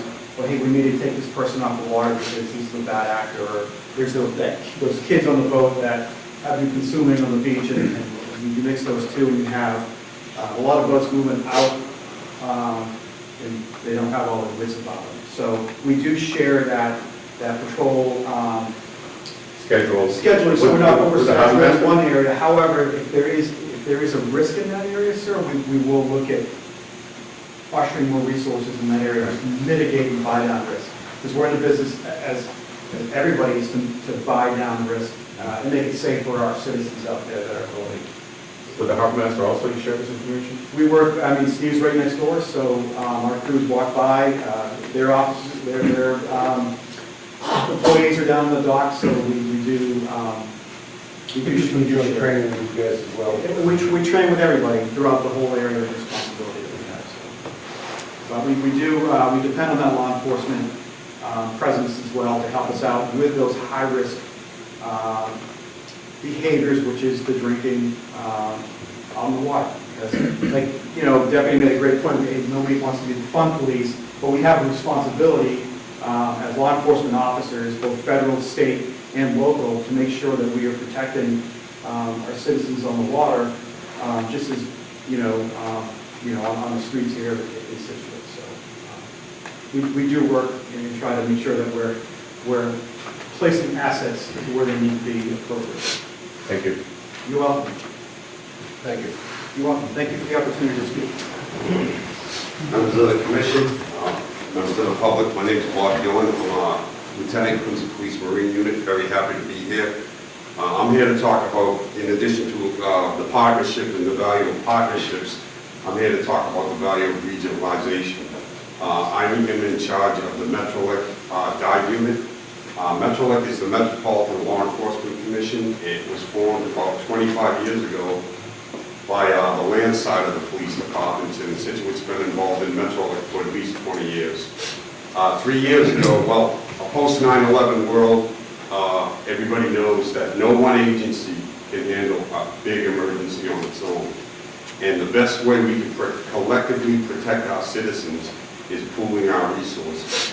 So 3 years ago, we were approached by, Quincy wasn't part of Metrolec, but we realized the value of it. We were approached by the Metrolec commanders and said, hey, we'd like to expand our capabilities to our marine units. We immediately saw the value to that. Quincy has a lot of assets that we invested heavily in, side scanning, sonar, dive units. But again, we can get overwhelmed at any time. A big event in Boston, we need help. Scituate, we saw the value of having the Scituate Police Department plug in with our dive team. And so now we can offer services not just to Scituate and Quincy, but to actually 50 of our communities that are in Metrolec. Situate's been an important component of Metrolec. They plugged in with our dive team, and as MEP said, when that unfortunately, when that young gentleman fell off the Provincetown 2, Scituate was able to backfill, get the MEP out there, and they rapidly recovered that unfortunate victim. I'm sure you can appreciate that it is a danger being on the water. People fall into the water, people drown. The importance of being able to get a drowning victim back to a family as quick as possible is a big mission for any police department. So the only way we can do that, post 9/11, everybody's missions have been plussed up. Nobody's budget's been plussed up, so we have to share resources. As a region, because of the fact that we have regionalized, it opens up grant funding to get equipment out that we can share collectively to protect our citizens. And the Scituate Police Marine Units has definitely supported us in that endeavor. Actually, tomorrow in this room, there'll be representatives from probably at least 25 towns training in this room collectively, so we can operate in a maritime environment and be prepared for any eventuality. So again, no one agency can do it on its own. The value of us all collectively sharing information, sharing resources, sharing trainings. I also sit on the Harbor Master Training Council. We're working on state standards now, so Marine units and Harbor Masters will have the exact same level of training. And again, in an emergency, it's seamless, it's cost effective. We don't have to set up separate academies for different folks, and I'm here to answer any questions about that effort to regionalize. It's been very successful on the land side, like I said. Scituate PD, Quincy PD, nobody needs to have their own collective SWAT teams. If we can get together and pool our resources, have our regional SWAT teams, have our regional dive teams, it's just a much better way to effectively serve our citizens without adding a lot of cost and duplicating a lot of efforts. So I'd like to just thank the town of Scituate for their contributions to Metrolec, and happy to answer any questions. Thank you, Lieutenant. Questions? Thank you very much. Thank you very much. So I appreciate again the time. I don't know if after kind of hearing all of that now, there are specific things that maybe bounce back to Scituate specifically that you have questions on that are outside of that, but hopefully from an understanding of our mission and what our goal is to try to do, and how we're working particularly with these other agencies and ones that are so close and right here in Scituate. Hopefully that helps give people a better idea. So I'll open up to the committee. Any questions for Deputy Chief? Well, I think the chair, why don't you go first? Dave, go ahead. I think we appreciate you being here and explaining, all of you guys being here and helping us understand more about what you do. I think this came to a head because the committee took issue with $45,000 of Marine unit salaries got taken out of Waterways budget. And I think the the feeling of the committee was that the harbor master has absolutely no influence over that expenditure of money. We completely believe in the use of the marine unit, and having police officers out on the water. It's a dangerous place, especially the North River and the Spit area. But that's why I think we appreciate you giving us this information.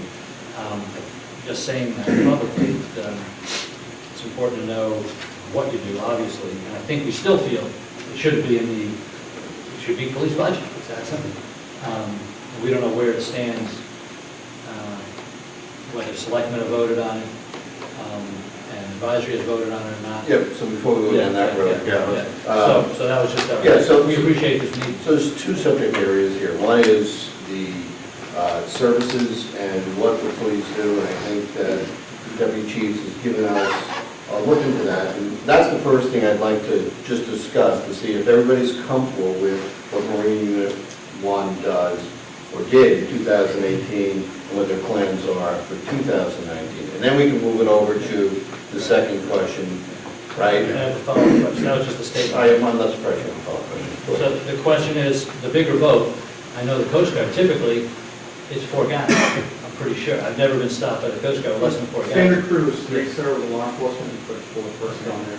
So how many people would be in that new boat? So our typical staffing is the same. On the other boat that we had was actually a 26-foot whale. Yeah. And this boat is a 25-foot safe boat. We won't go out with less than 2 people on board. Our hope this summer is that there'll be times that we'll put a third person on, depending on where our staffing is. But we will always run with 2 people. And another question, so that... Well, actually, before you go there, so would the waterways, should the waterways anticipate any type of increased expense on the salary side? Chief? So anything that we would be doing, we're absorbing on our side. Yeah. So we'll look at our staffing, particularly in the summer. This marine unit piece winds up being one part of an overall solution that we look at. Okay. So when we look at, particularly on the weekends, and we know that it's going to be a nice weekend, we're going to look at the tides, we're going to look at the beach weather, we're going to look at different activities, we're going to see where we're packing things. But if you look at it just as we do with the cruiser, and we take a sector and we look at how we're going to assign and be having people out there patrolling, we do the same thing with marine unit. So we'll use the marine unit in conjunction with the quad that we have now to look at what are we going to do with spit patrols, or patrols will put undercover officers out. So that becomes an integral part of how we do things. So you might see our boat is out off the spit. They might just be sitting there, but they're actually got binoculars, they're looking on the beach, they're seeing activities going on, they can then radio to officers on border patrol that are going to go in and interact. So those same officers who at one moment might be on land, that might wind up being a third or fourth officer that winds up jumping on the boat for a period of time. So we'll use that flexibility of how we're staffing our summer officers and what that deployment looks like, and then move those accordingly. Okay. I may interrupt you. But to that point, that kind of comes back to, we have this chunk of money that we look to and rely on from waterways to give that service. But by the same token, too, we still look at things from the department standpoint in terms of how are we going to police and how are we going to do our job and where do we best split those resources.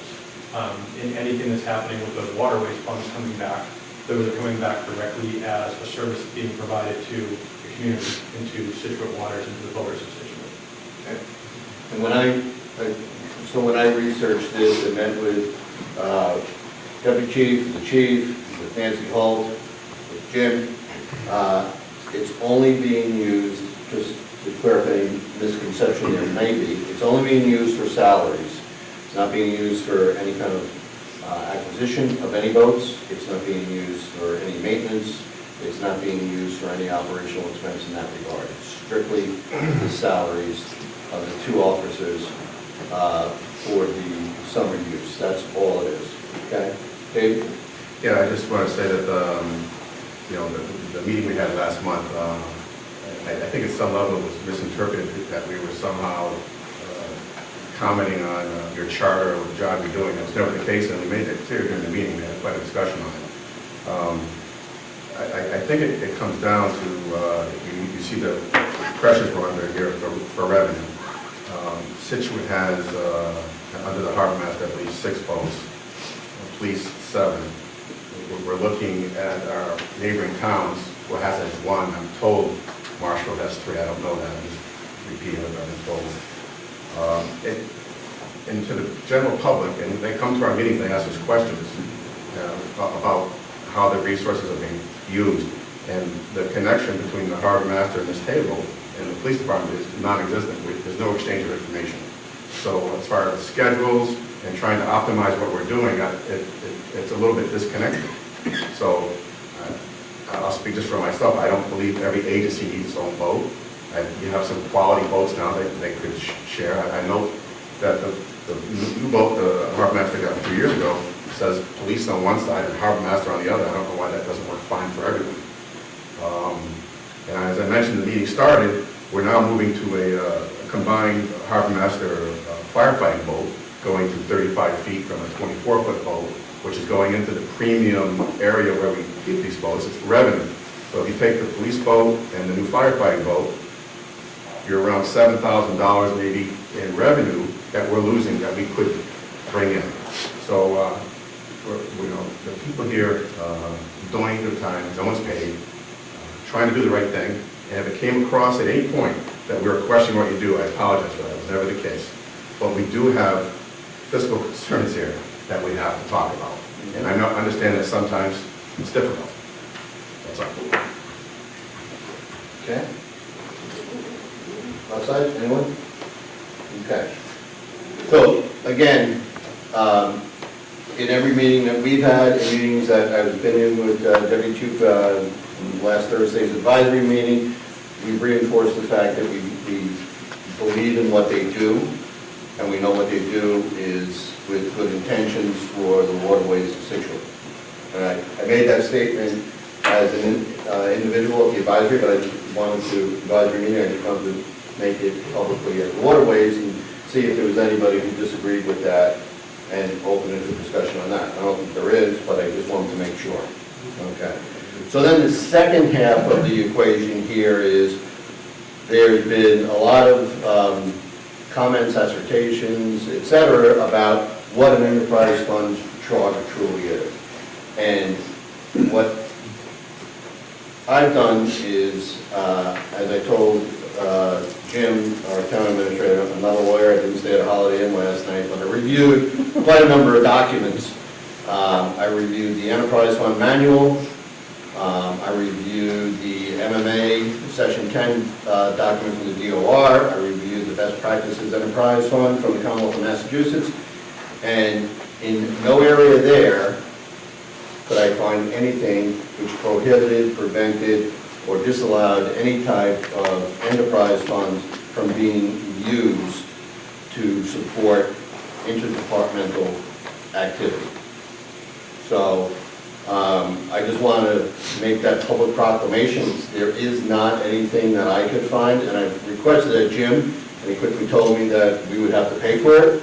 I requested that town council take a look just to verify that statement. So unless people, since it will cost the enterprise fund, the waterways, a cross charge from town council, I'd like to make a motion and have discussion on whether or not we formally request from the town administrator that our town council take a look at this. Mr. Chairman, I've already had a look at it. And Are you a letter? No. No, but I played one on TV. The statute that sets up the enterprise fund, Mass General Law, Chapter 40, Section 5G, specifically allows the enterprise fund to support fire prevention and law enforcement.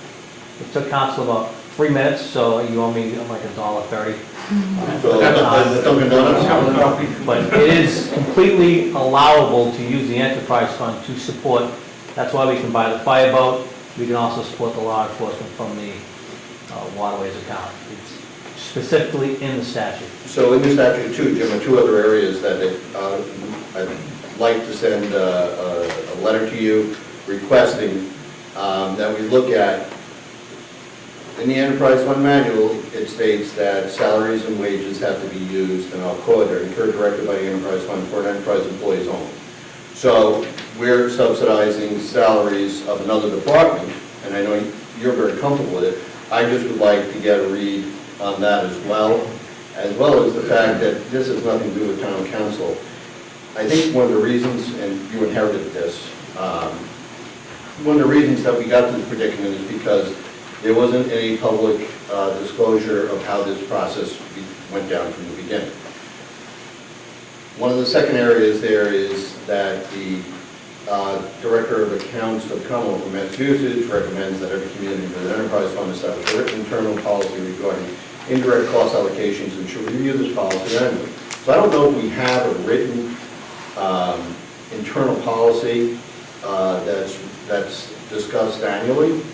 But if we do, we as the Waterways, I think would like to just know that, and then we can put this issue to bed about whether or not the funds can be used or not. Yeah, I mean, I'm confident the funds can be used, and I've said it, we have one of the finest finance directors in the Commonwealth. Yes, we do. Nancy Holt That is the best. would not let me spend a penny that she did not think was legal, allowable, or fattening.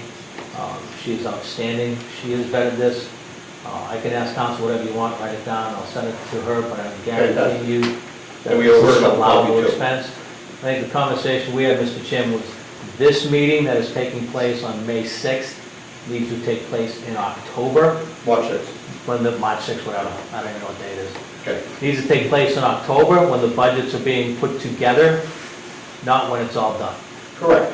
So, and one of the proposals that was made by someone on advisory, I believe, was that would the Waterways accept the fact that it would be for FY20, business as usual, however, revisiting for FY21 with the possibility for you to find the funding outside the enterprise, not to cut the police department, marine unit, that's not an application yet, but instead to find the money somewhere else.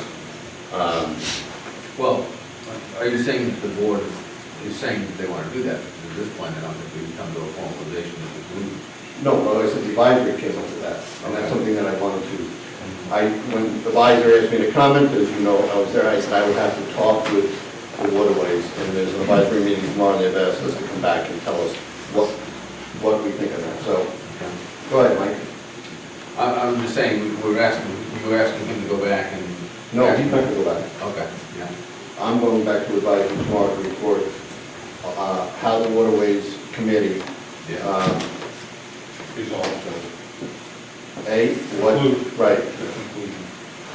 how they, in regards to this issue, where we stand, and one of the items that they reported, Jim's not supporting this, this is something the advisory people asked, would Waterways be comfortable going forward with business as usual for the budgets that are baked for FY20 and revisiting FY21, the fact that this would, the police budget would somehow be expanded and it would not come out of the enterprise.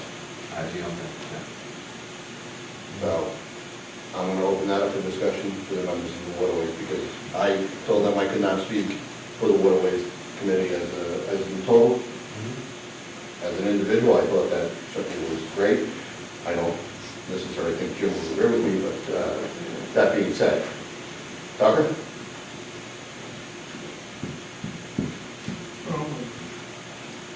I think if he says the money's there, it can be used to, an enterprise fund, and we can use it for Okay, Greg? I think we could investigate it further and find out if it can be moved and gone somewhere else.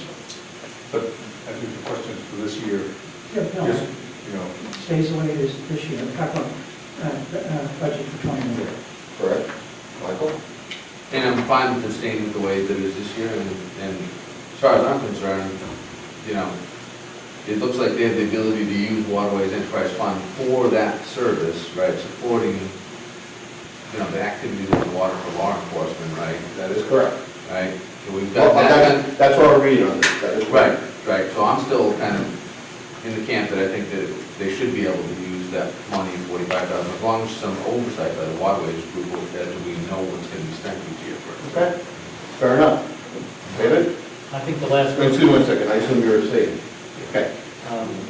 When did I write the letter to selection? Was it in November? Is that for January meeting? January, so it was a little late, and they were somewhat, I guess the budgets were not voted on at all. So we tried to do it as quickly as we can. The last vote this committee took was to recommend that it not be in the Waterways budget. So That's correct. we spoke as a commission, saying it should be in the police budget. We believe that it should be in the police budget. 300 hours is 20 total days of men on the water, I guess, 10 weeks, if it's Saturday and Sunday, the busy days. I'm not sure if that's the total of the Marine unit's activities. In that breakdown too with those hours, you Yeah. can't necessarily take that and say that's an 8-hour day. Yeah. So depending on what the day it was, depending on what the weather was, it may have been a 4-hour tour that was out there, it may have been a 6, it may have been a 12. So just to, Is this engine hours? Is this engine hours or is this working hours? that was working hours. Okay. And that's one of the things that we look for with this year, particularly with this other boat, is to be able to expand those operational parameters too. Out of your own budget, because you only have 45. Right, so I mean, that's a fixed number for us. We're not coming back to you and going, oh, actually, this year it's 70. And that's what we worry about, because it's a fixed number coming out of us that you have to do it. Nancy doesn't want it. No, so I'm saying, you have $45,000 from us to spend. You want to spend 150, it's up to you. You can only spend 45 bar money. We have absolutely no influence on how that 45 gets spent, or if it even is 45. It could be 65 next year, and we have no input onto that amount of money. So that's, and Steve has, who runs the waterways budget and expenses and has input into the revenue, has no influence on how that gets spent. So that was our Right, issue. which is why I said this meeting should take place in October, before those budgets are put in, not in March when, Well, we've spoken already, so We're I done. don't think we need to speak again in October. I mean, it's, well, I'm talking going forward. No, I agree. So, I mean, you know the way the Waterways Commission feels about it, and I don't think our makeup changes a lot. I think we were 8-1 on the vote, that the Marine unit should be funded by the police department. David? The other David? Middle David. Thank you, Mr. Chairman. Are there, and I don't know, I'm just proposing this as a question, are there communities where the harbor master's office is within the police department? Yes, there And are. how do they manage that? And I don't know how, for example, Marshville, do they have an enterprise fund that they have to manage? Tim, did you know that? Well, I'll have to check. Okay. So 100% of the funds for the, I guess, their marine unit, which would be their harbor master, has to come out of their police budget? Or their enterprise fund? Police budget. Right, but if they don't have an enterprise fund, those funds are going into the general mix that are then being used to support that police budget. Okay, so the waterways funds are being used to support the police budget because they go into the general fund, and that gets put back out to those budgets. So the money is still being used to support the waterways. And I'm not proposing we should Yeah, not. I'm it's just we do it a little bit differently, and it's an easier accounting way we do it. But this is where the money is, and this is where it comes. David Simkowski. So I just agree with Dave's agreement, so not the only thing I would add is that we know from history that these expenses never go down. So it was, I believe it was a 6-1 vote that we would like this removed from our budget, and I guess we'll talk about it in October. Okay. Yes, we're going to open it up. I'm sorry, David. Brian, Another David, great. yes.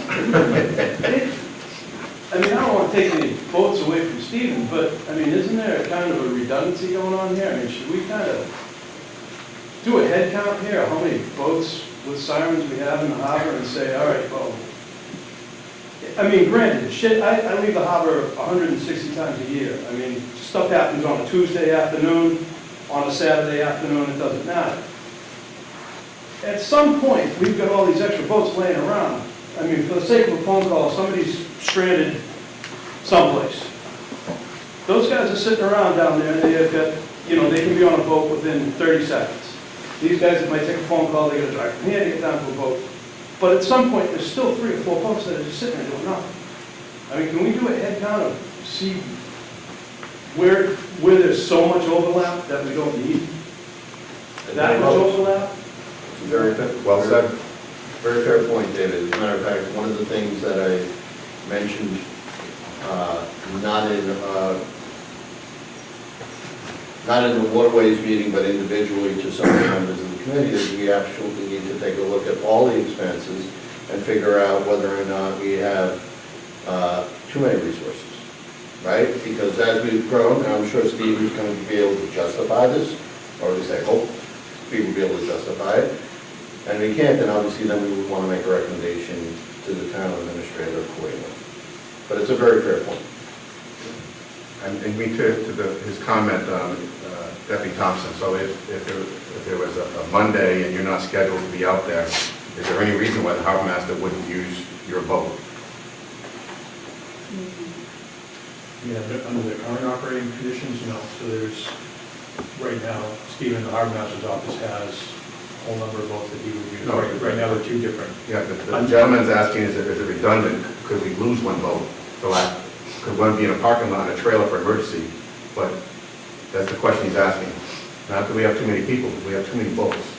Well, I can tell you, when Chief Stewart came to me about the idea of purchasing this new boat, and Deputy Thompson will back me up, the first thing I said to him was, which boat are you getting rid of?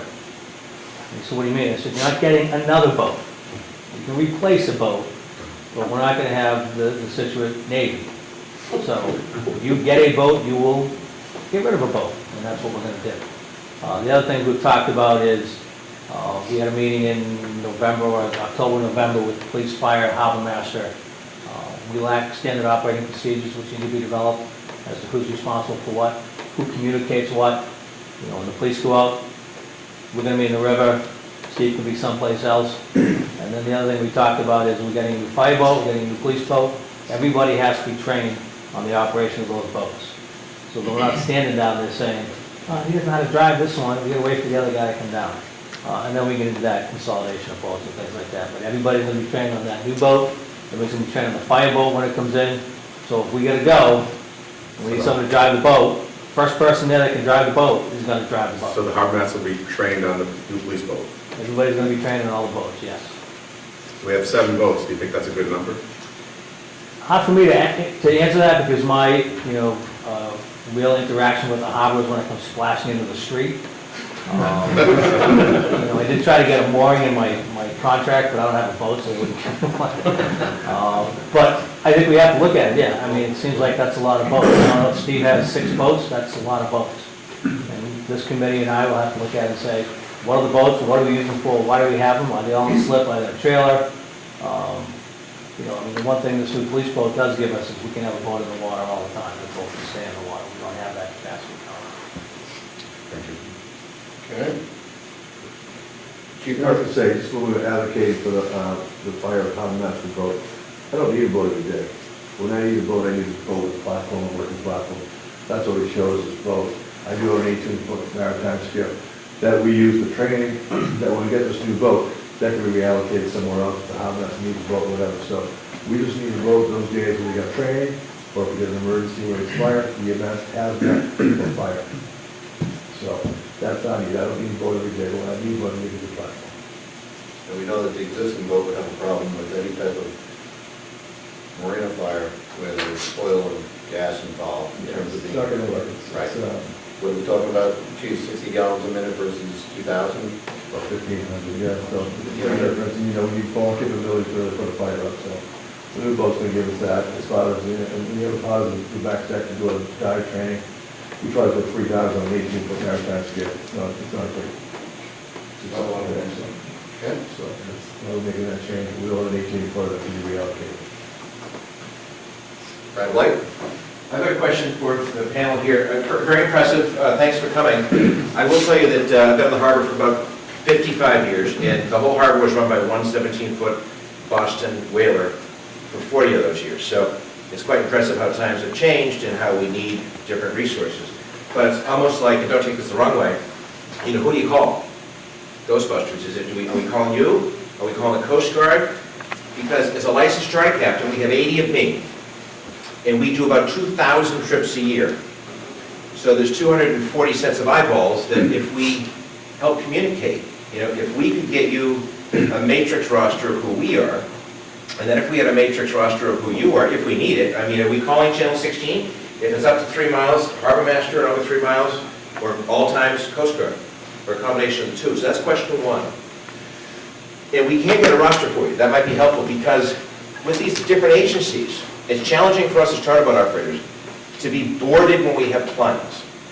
So So what I'd like to ask is that if the agencies could honor the protocol of the Coast Guard boarding, which is typically, if we have a sticker, we volunteer our time to have us checked out to make sure that we're mechanically sound, unless we're doing something grossly wrong, that if we have the sticker and we have been boarded, that you folks look at the sticker and just wave us off, and if you need to see us for some specific reason, that's okay. But customers wig out when we get boarded. I welcome a boarding any time. So what I'd like to ask is that maybe we come up with protocol with all these different departments to follow what the Coast Guard does, because that's what we're used to. Sticker on the right, boarding on the left. If a boarding is necessary, then, look at the sticker first. And then another question is, marijuana, medicinal or otherwise. We tell clients, not allowed. Might be allowed medicinally up to 3 miles, but once you get to federal water, 3 point whatever, it's not. So we say, leave the marijuana at home, and unless you're licensed to carry your weapon, you need to leave that locked up somewhere. But if you are licensed, my understanding is up to 3 miles. The Coast Guard has never been able to really answer this. I spoke to the Commandant in Boston. He said that over 3 miles, then it refers to the state you're in. So if you are 3.5 miles and you happen to be carrying for whatever reason, and if you have a license to carry, and if you get boarded, the first question is, any weapons aboard, any short fish? What are we supposed to say? So those are 2 questions, and one volunteer being able to be eyeballs for you folks, and if we know who to call, right? Maybe there needs to be, with all these people, a system. You got to call Channel 16. Yes, sir. So I can briefly, and I know time is of essence, but I can briefly cover the notification. So we all work together, we share resources, so the communication happens very quickly.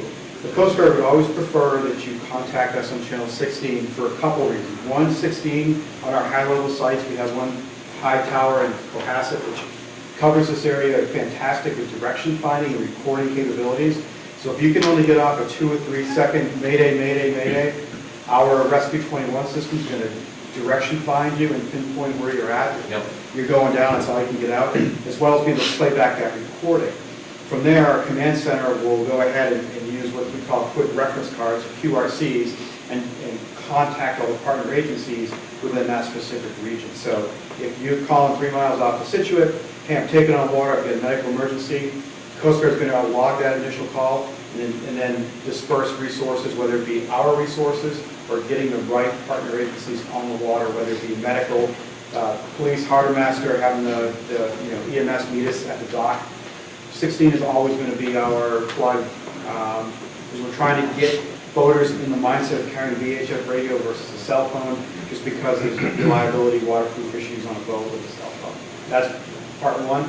As far as the boarding protocol and the weapons, I can talk offline about it, but we do ask weapons, not for an enforcement standpoint, but for officer safety. So if we're going to send a boarding team on board, we need to know that if there's a weapon, even if it's secure down in the cabin in a drawer, our officers need to verify that the weapon is safe, it's unloaded, and we don't have anybody with a warrant, a felon, or anybody on board that boat that's possessing that weapon. So that's an officer safety thing for us to make sure that when we go into a boarding situation, our boarding officers know there's a weapon on board, and we make sure it's safe, and we will run the serial numbers to make sure that it's... So more than 3 miles, you're still okay with the mass license? But so we're not, unless there's a warrant, unless there's something actionable on the boat, we are asking for the weapon from an officer safety standpoint. So regardless of where you are, if you're leaving the Mill Wharf and you get on board and there's a weapon, we're going to take the same action as we would if we're 3.5 miles offshore. Okay. So that's that on the weapons and on the Channel 16 thing. The marijuana? In the marijuana, so federally, it's prohibited. And we will do a NIC test on it. If there's a substance found, our boarding officers will test the substance. So we're best to just forbid it and not allow it? It's your business, and but as a federally licensed Coast Guard captain, the federal laws do apply to you and your passengers on board that vessel. Thanks, sir. You're welcome, sir. Okay. Brian? Sorry, Phyllis. That's okay. Sorry. Brian Cronin, 5 Dartmouth Street. Real quick, listening to what the Marine Patrol does, all the partners they bring in, seems like $45,000, we get a lot of value for our money. So I think maybe the waterways should look at that and think about what they're getting. So can we increase your fees as well? No, I don't want to, I want fees to go down and stay the same, but I still think you're getting good value. I don't disagree with you. I don't disagree with you. Phyllis? Thank you, Mr. Chairman. Phyllis Carlberg, 26 Hughes Road. And thank you all for doing your jobs out in the harbor and whatnot too. But like Brad, I've been around this harbor for the last 50 to 55 years also. And we were spoiled before Fran got here. We had a superb launch driver who was the best set of eyes that we had in this harbor ever. And I think with all the traffic and all you people that are going and riding around, we're missing some simple basics. You know, are you guys looking at water lines on boats? Or do you know when boats are taking water on? If they're not sitting on their water line, then a phone call should be made. And Mike, again, was unique, you know, to come out and say, gee, did you know that your life raft was missing? And then, you know, somebody said, oh, that was pretty good that you noticed that.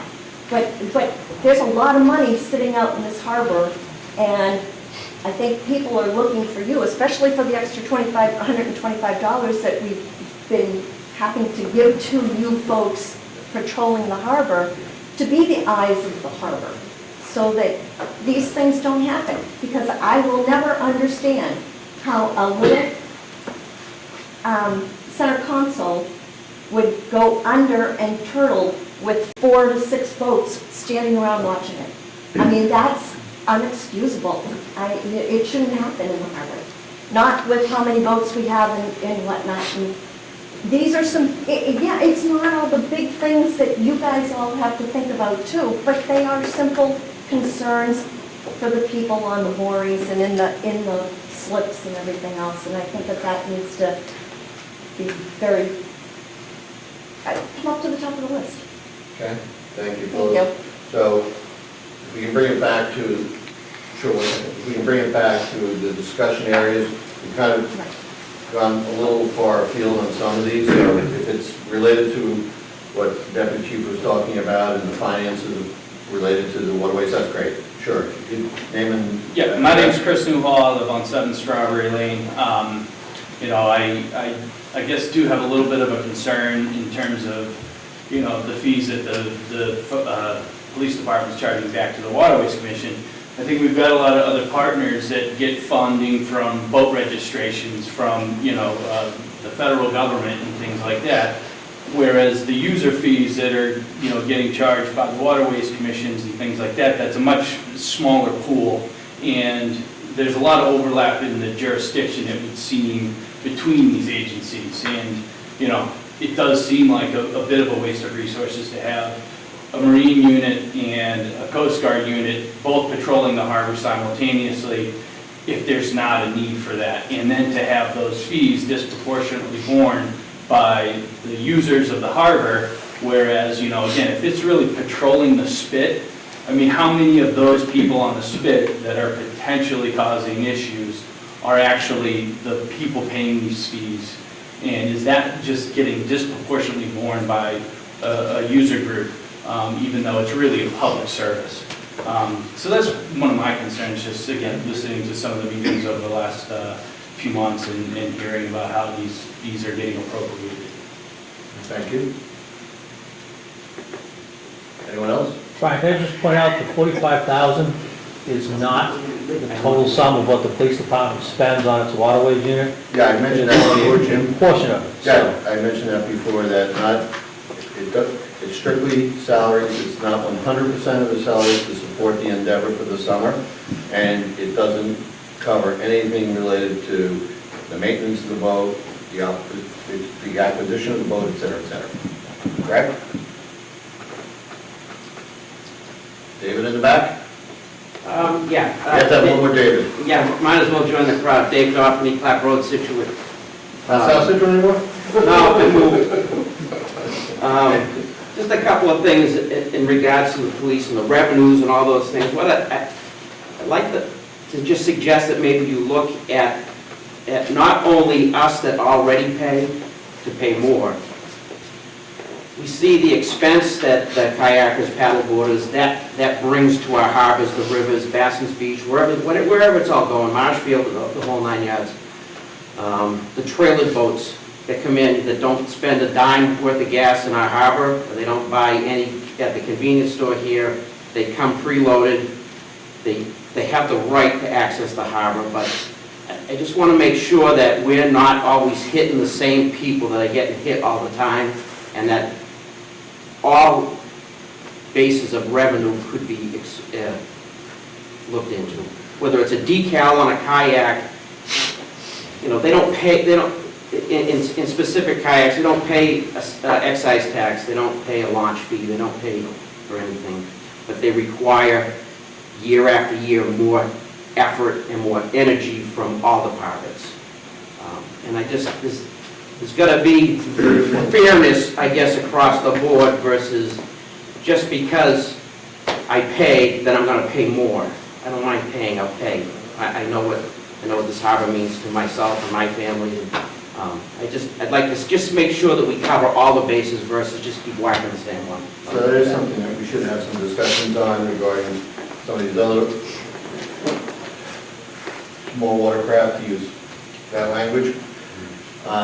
In terms of people from out of town using ramps, et cetera, obviously, one of the benefits we do get by allowing that to happen is when we go before Seaport and get grants from the Commonwealth, it's because obviously the entire population has access to the waterways, the water as well.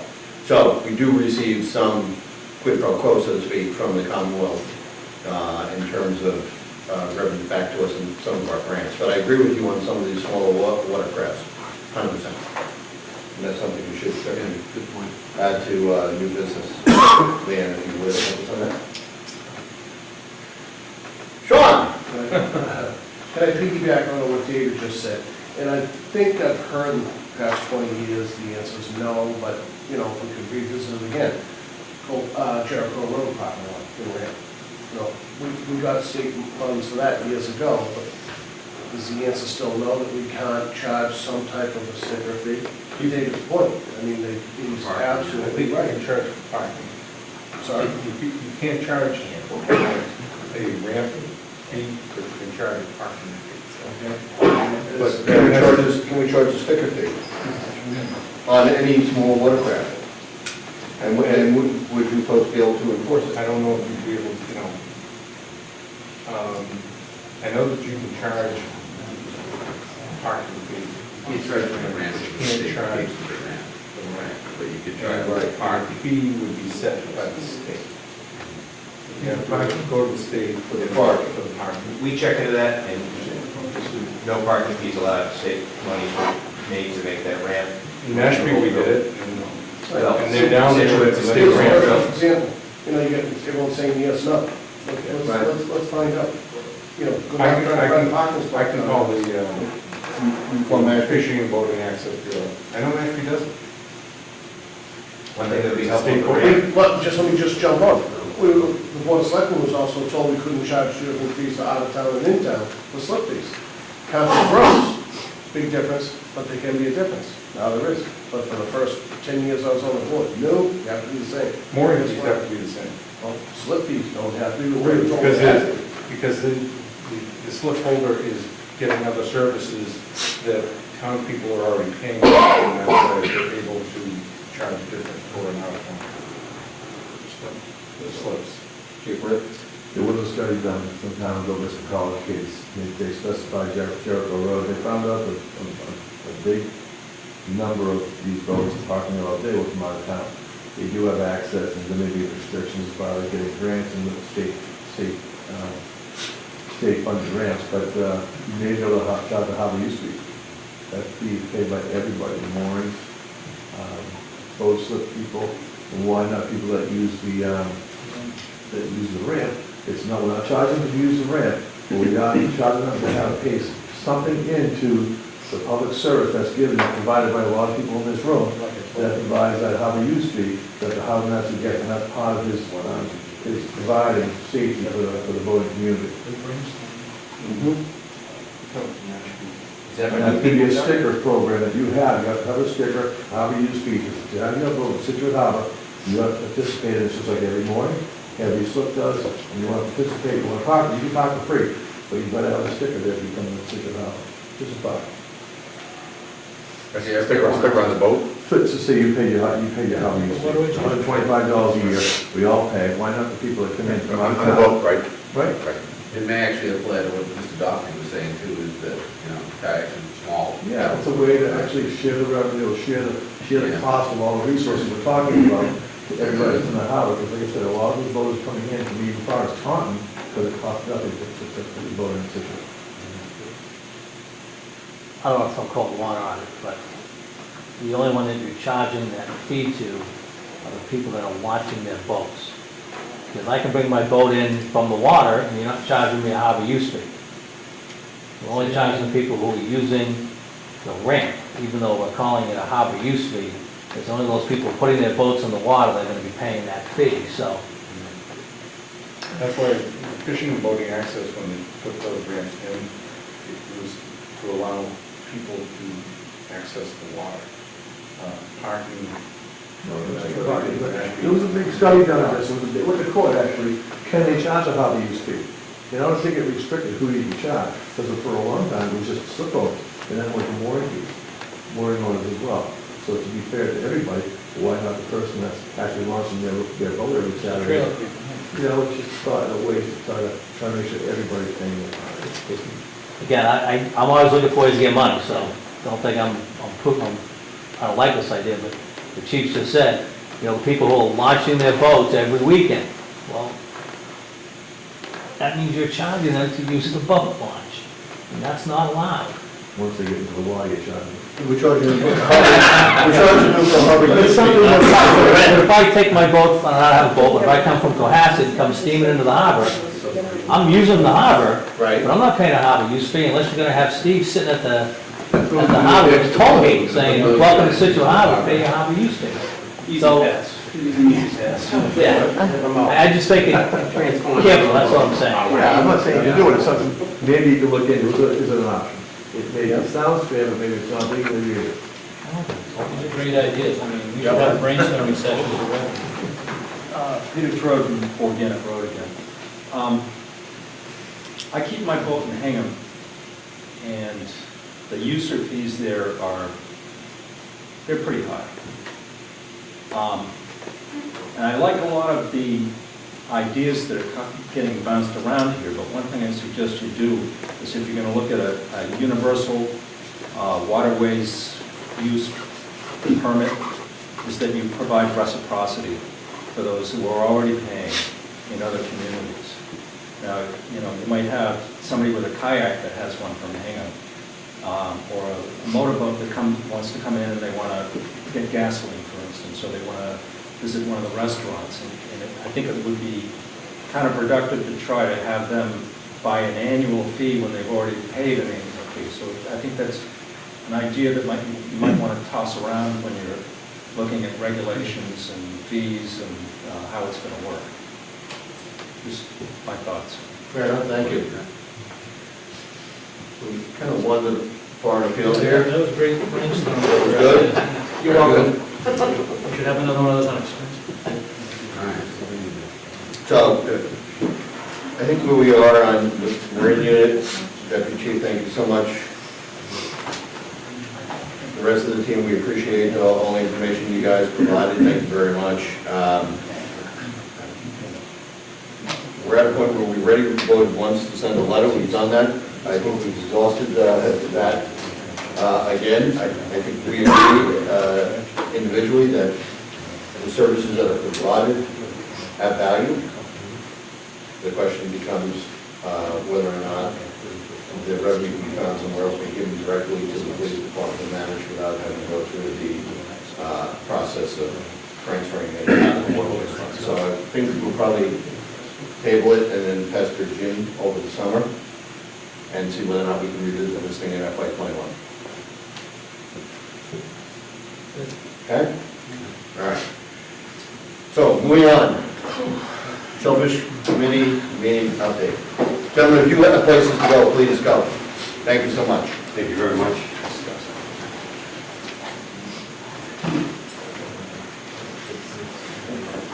Greg? Sure. I was appointed to the Shellfish Commission. We had our first meeting last Wednesday night at the library, and there's 5 members, my 8 members, and the discussions are around commercial shellfishing, mainly oysters. And the only area in Scituate that has the water quality to be open year-round is an area called Basement Beach, which is, it's on Cohasset Harbor. If you're in the office parking lot, and you're looking to the right, it's that marsh area beyond the breakwater. You'll see a cottage on an island, it looks like. And then beyond that breakwater is a tidal flat that we're looking at opening up for commercial or shellfish. Aquaculture. And one of the first items that came up that need to be resolved is who owns that tidal flat. There's a house on Woodland Island, which is behind the beach area, and the thought is that homeowner might own out into the tidal flat, and part of it could be owned by Scituate. So Mike Mayo, which is the shellfish commissioner, is looking into at the assessor's office who actually owns that tidal area. So, it may turn out that it's owned by a private property owner, and, that may change the dynamics of what we're looking at. If we have access to it as a common area for Scituate, we'll be looking at the amount of acreage and how to parse it out into the different claims. That's the first task. The second task is to take one member of the committee has compiled the different rules and regs from the different towns in South Shore and Cape. So we've got like five documents to look at. We're focusing on looking at Duxbury as a template for our document. So we're going to be meeting every 2 weeks. And next week's, we're going to start by projecting up on we're going to be at the library, we'll be projecting up, and we're going to go to paragraph, line by line, and adapt it to our needs. And however long that takes, that'll be the main task of, as a deliverable. That's exactly why we thought we needed the shellfish commission. There were more rules and regulations we thought this would be. Yeah, we have it scheduled with marine fisheries to do a site survey or do a site walkthrough of it, and that is scheduled for Monday, the 16th of March, around 2:30. So all the members are going to go out there with the marine fishery person and kind of just scope out what we have there, what his recommendations would be, and we'll take those into considerations as we move forward. Have you decided how you're going to assign, is it going to be a lottery? Because there will probably be a group of people that all want in on this. Yeah, well, that's going to be that's probably going to be the main discussion of the next. It appears J.B. Davenport, who is one of the members, is very knowledgeable in aquaculture. He's got shellfish beds down in the Cape. And his estimate is there's probably going to be between 5 and 10 plots that can be surveyed out. And you're right, that's not that many. And how we allocate that to, and we look at just having the town residents and how we determine who gets those. We have to work those into the bylaws. Is that allowed? Based on residency? I read through the Duxbury document, and it's restricted to Duxbury residents only. And there's all sorts of things in there about,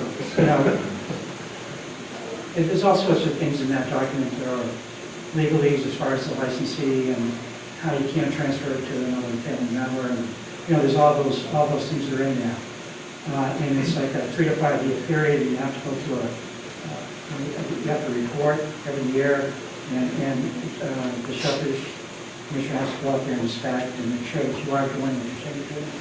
So that there's going to be checks and balances in the document for that. And it has to be in use, right? Excuse me? And it has to be.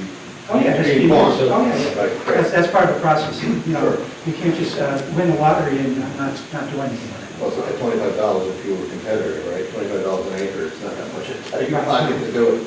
Sean, I think you had a question? Just a quick question for Craig. When the Division of Marine Fisheries comes out, can you ask them, or maybe even ahead of time, to see how the rest of the Scituates, mud flats look? You know, some of you guys know better than me. The harbor's prohibited. When was that?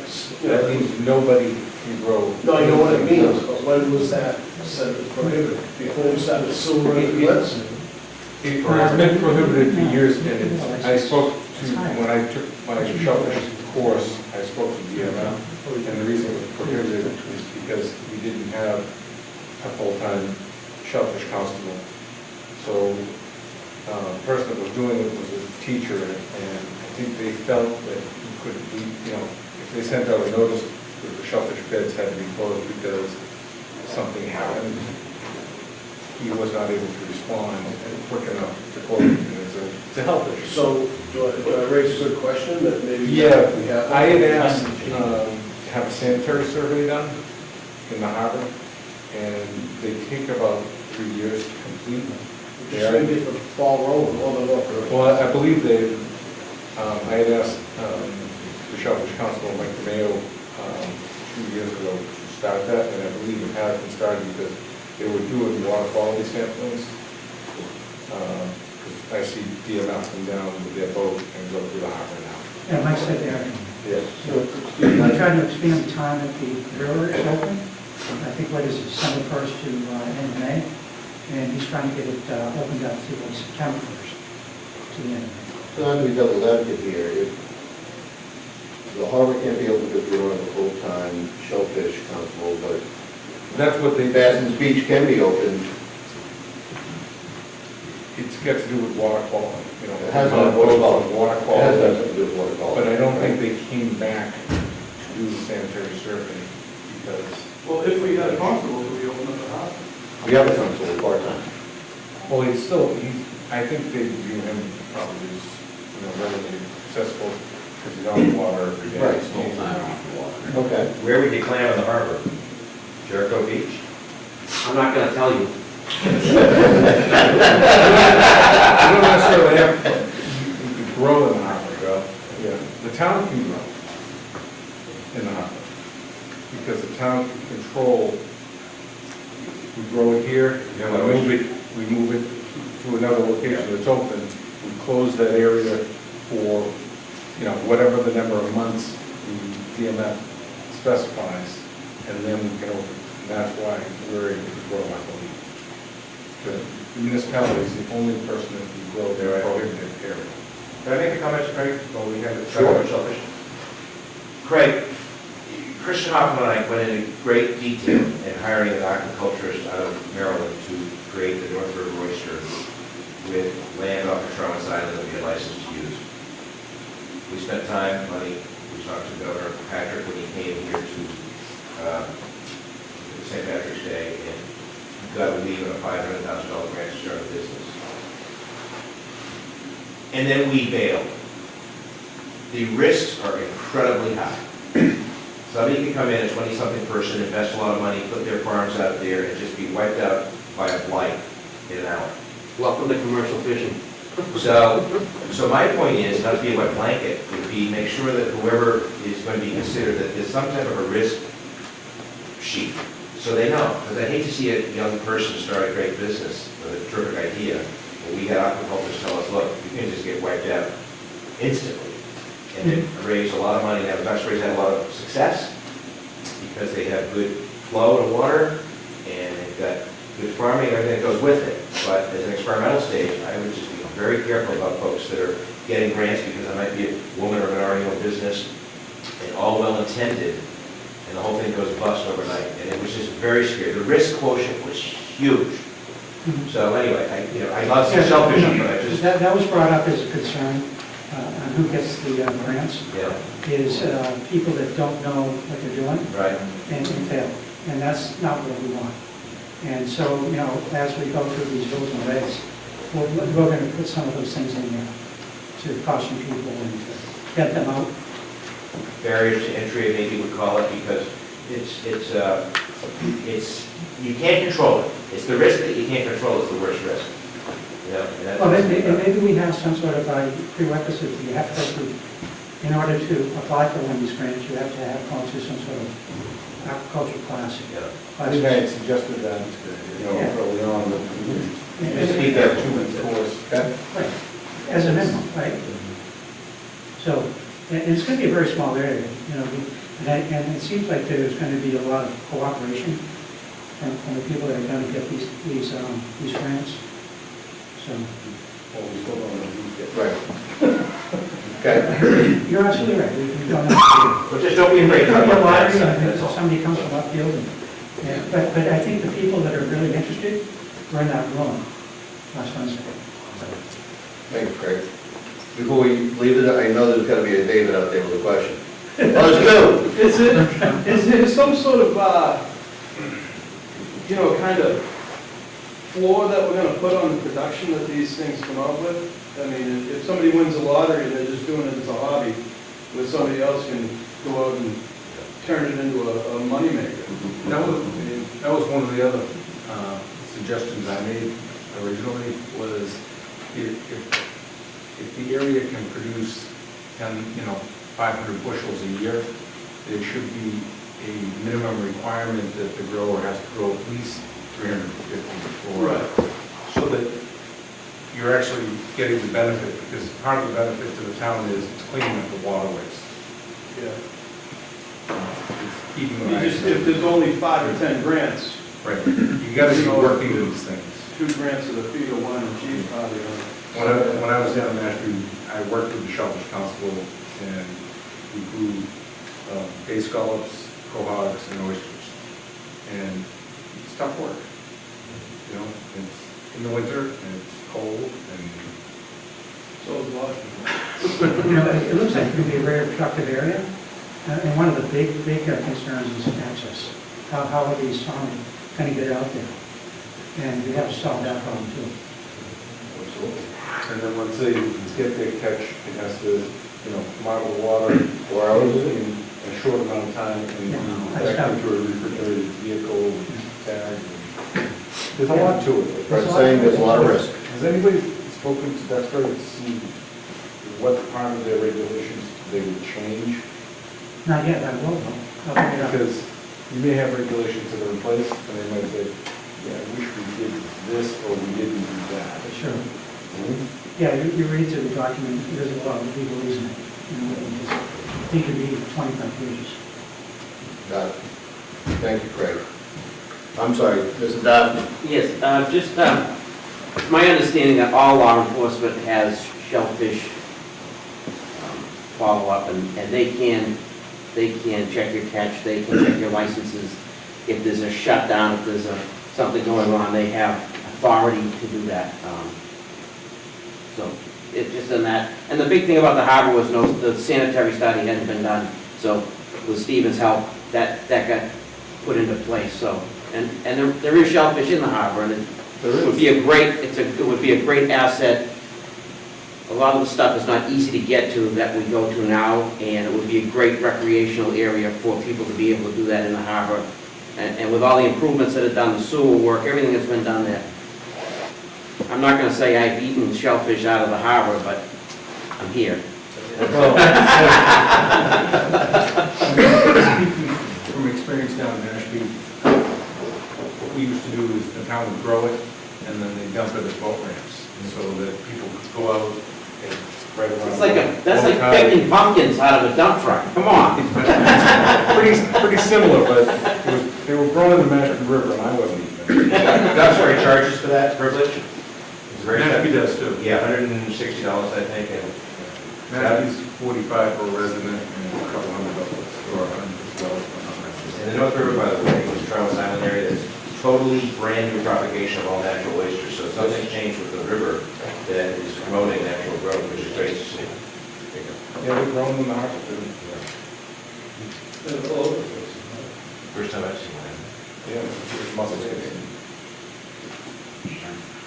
Yes, sir. Again, Chris Newhall, 7 Strawberry Lane. The assessment that DMS is going to come out and do in a week or two out there, what does that assessment entail? Does it actually assess like the productivity of that area currently and how much, shellfish per acre it's actively growing, and I guess I'm driving at if we're going to be granting off some of these areas, if Baston's Beach is the only area that's open year-round, are we going to be basically effectively shutting down any type of recreational shellfishing for the summer It's months? been closed to recreational shellfishing for probably over 10 years.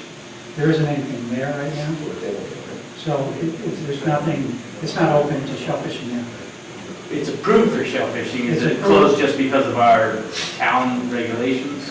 Well, I don't know who decided to close it 10 years ago, but it's been closed for over 10 years because, I think basically because it's been all fished out. When you look on the maps, that is an approved area for shellfishing currently with no restrictions. That's my understanding. What's that? The Baston area, the water quality year-round is high quality enough water for human consumption. But right now, there isn't any wild shellfish there. So it's really a perfect thing for. Well, is that assessment, I guess, that DMS is going to do? Is that confirming that there's no shellfish out there? I know there's quahogs out there. I don't see a whole lot of, soft shell clam holes when I go poke around out there, but, again, I'm certainly not covering that entire area. Yeah, I think part of the process is to survey the area, and I don't know who's going to dig the holes, but dig the holes and do a survey of what comes out of it so that that you can put oysters on top of that, and you're not affecting the wild or natural shellfish that are there. So Craig, when is your next meeting? See? When is your next meeting? Next Wednesday. Chris, sounds like you might want to be at that meeting. Yeah, no, I plan on being at that. I was just asking the question. No, fair We enough. there is a page on the website, town website. The minutes haven't been posted yet, but they will be there next week. And it's at the library next Wednesday night at 6:30. 6:30? Downstairs? In the smaller conference room, the larger one's being used. And up to 15 people can be there. Thank you. All right, we have 2 other issues, 2 last issues on the agenda on the new business area. I think we're going to be able to cover these both very quickly. The first one was the initial discussion and review of current slip mooring and dinghy fees. We've actually already done that tonight with Mike's information, coupled with the information I provided on the finance side, and we've taken as an action item the Waterways members to review it and then hopefully be able to speak more intelligently at the next meeting in regards to possible levers to pull in that space. So if no one disagrees on the committee, we'll move to the last item, which is the vote on the new truck for the harbor master. And this one we can even move faster. Last night, according to Nancy Holt, the Board of Selectmen voted to remove the harbor master's truck from their recommendation to town meeting. So it's not on there. However, prior to the budget being submitted in October, we should vote on this, so there's some visibility that capital and advisory have in terms of Steve's 15-year-old truck with 150,000 miles on it, because at some point we don't want to be in a situation where we have to rush and make a decision because the truck's died. Agreed? We got a lot of head nods, yes? Okay. All right, and it would be 1 truck in, 1 truck out. Is that what it is? Yes, Sean? I want to try. Didn't pass. But that was to add. That was the reason the board decided not to add. If it was to replace it because it would pass inspection, something like that, be a different story. Right. The other thought was, I had conversations with Steve, and so, it makes sense, when his staff is over at, across the harbor at Young Cove, he's stuck without a vehicle. So we turned to, I think it was Kevin Captain who was still in the audience, we said, look, hey, we're on one down there, you know, so the Tree Park or DPW has something, you know, Steve's crew would have every right to use that, or let them use his and we get something else, so he's not stuck at the office or wherever. Yeah, I mean, because one of the issues is these guys rolling a lawnmower down the docks and putting it on a boat and transporting it across to the Maritime Center. It's kind of crazy, right? Well, whatever, So I'm gonna get hurt. you know, in regular maintenance, whatever it might be, to keep them busy, you know, and Sunday it all makes sense. If we have a pickup there, you know, I'd be upset if it was just sitting there and they weren't able to use it. You know, I'm sure Jim does the same. So. Right. Is it all rusted out too? No, the truck. Not bad. It's okay. Okay. Not a great truck, it's okay. Well, you think about being around the salt water all the time, putting in boats, Well, you think it'd be all rusted out? You just got it. You got this used. You put you in a year or two ago? I got it. Yeah, it's still 2004 though. That's not us. And replaced in 2007, so we're gonna be looking for a 1968 to replace it. It's actually in better shape than the 2007. Good. All right, so before I, Just a comment, Yes, sir. so, you know, it was brought up to the audience earlier that we should look at some of our assets. Do we have the right, the mix? I would only suggest that if we do vote for a replacement truck, a better truck, that I would not support keeping the old truck for a second vehicle, because what happens is in 3 years, Steve will come to us and say, well, the old truck has lost its transmission, and we'll buy another truck. And before you know, we'll have extra vehicles. So if it's truly one truck in, one truck out, then that should be the vote that we're discussing here, right? no, it's off the FY20 We're not discussing it now. plan. So we When we- FY21, when we'll discuss it. Next year, David. Looking at all the capital, right, so in August, we'll start looking at the capital plan and make a recommendation, Jim. And yours will be the one in, one out. We'll call it the Sikowski rule. Thank you, sir. You're welcome. You're a fine call. Yeah, so before I call for adjournment, so next month's meeting, because much we'd like to come back here and actually develop some of the beverages that you provided. I believe we're going back to our old home, right, Leanne? We're back to the Maritime Center, should be opening up in April. So the next meeting will be over at the Maritime Center after we've been wandering throughout the town and all these different meeting centers. So with that, David, I want to hand you the call. Make a move to adjourn the meeting. I second it. Vote? Aye. Aye.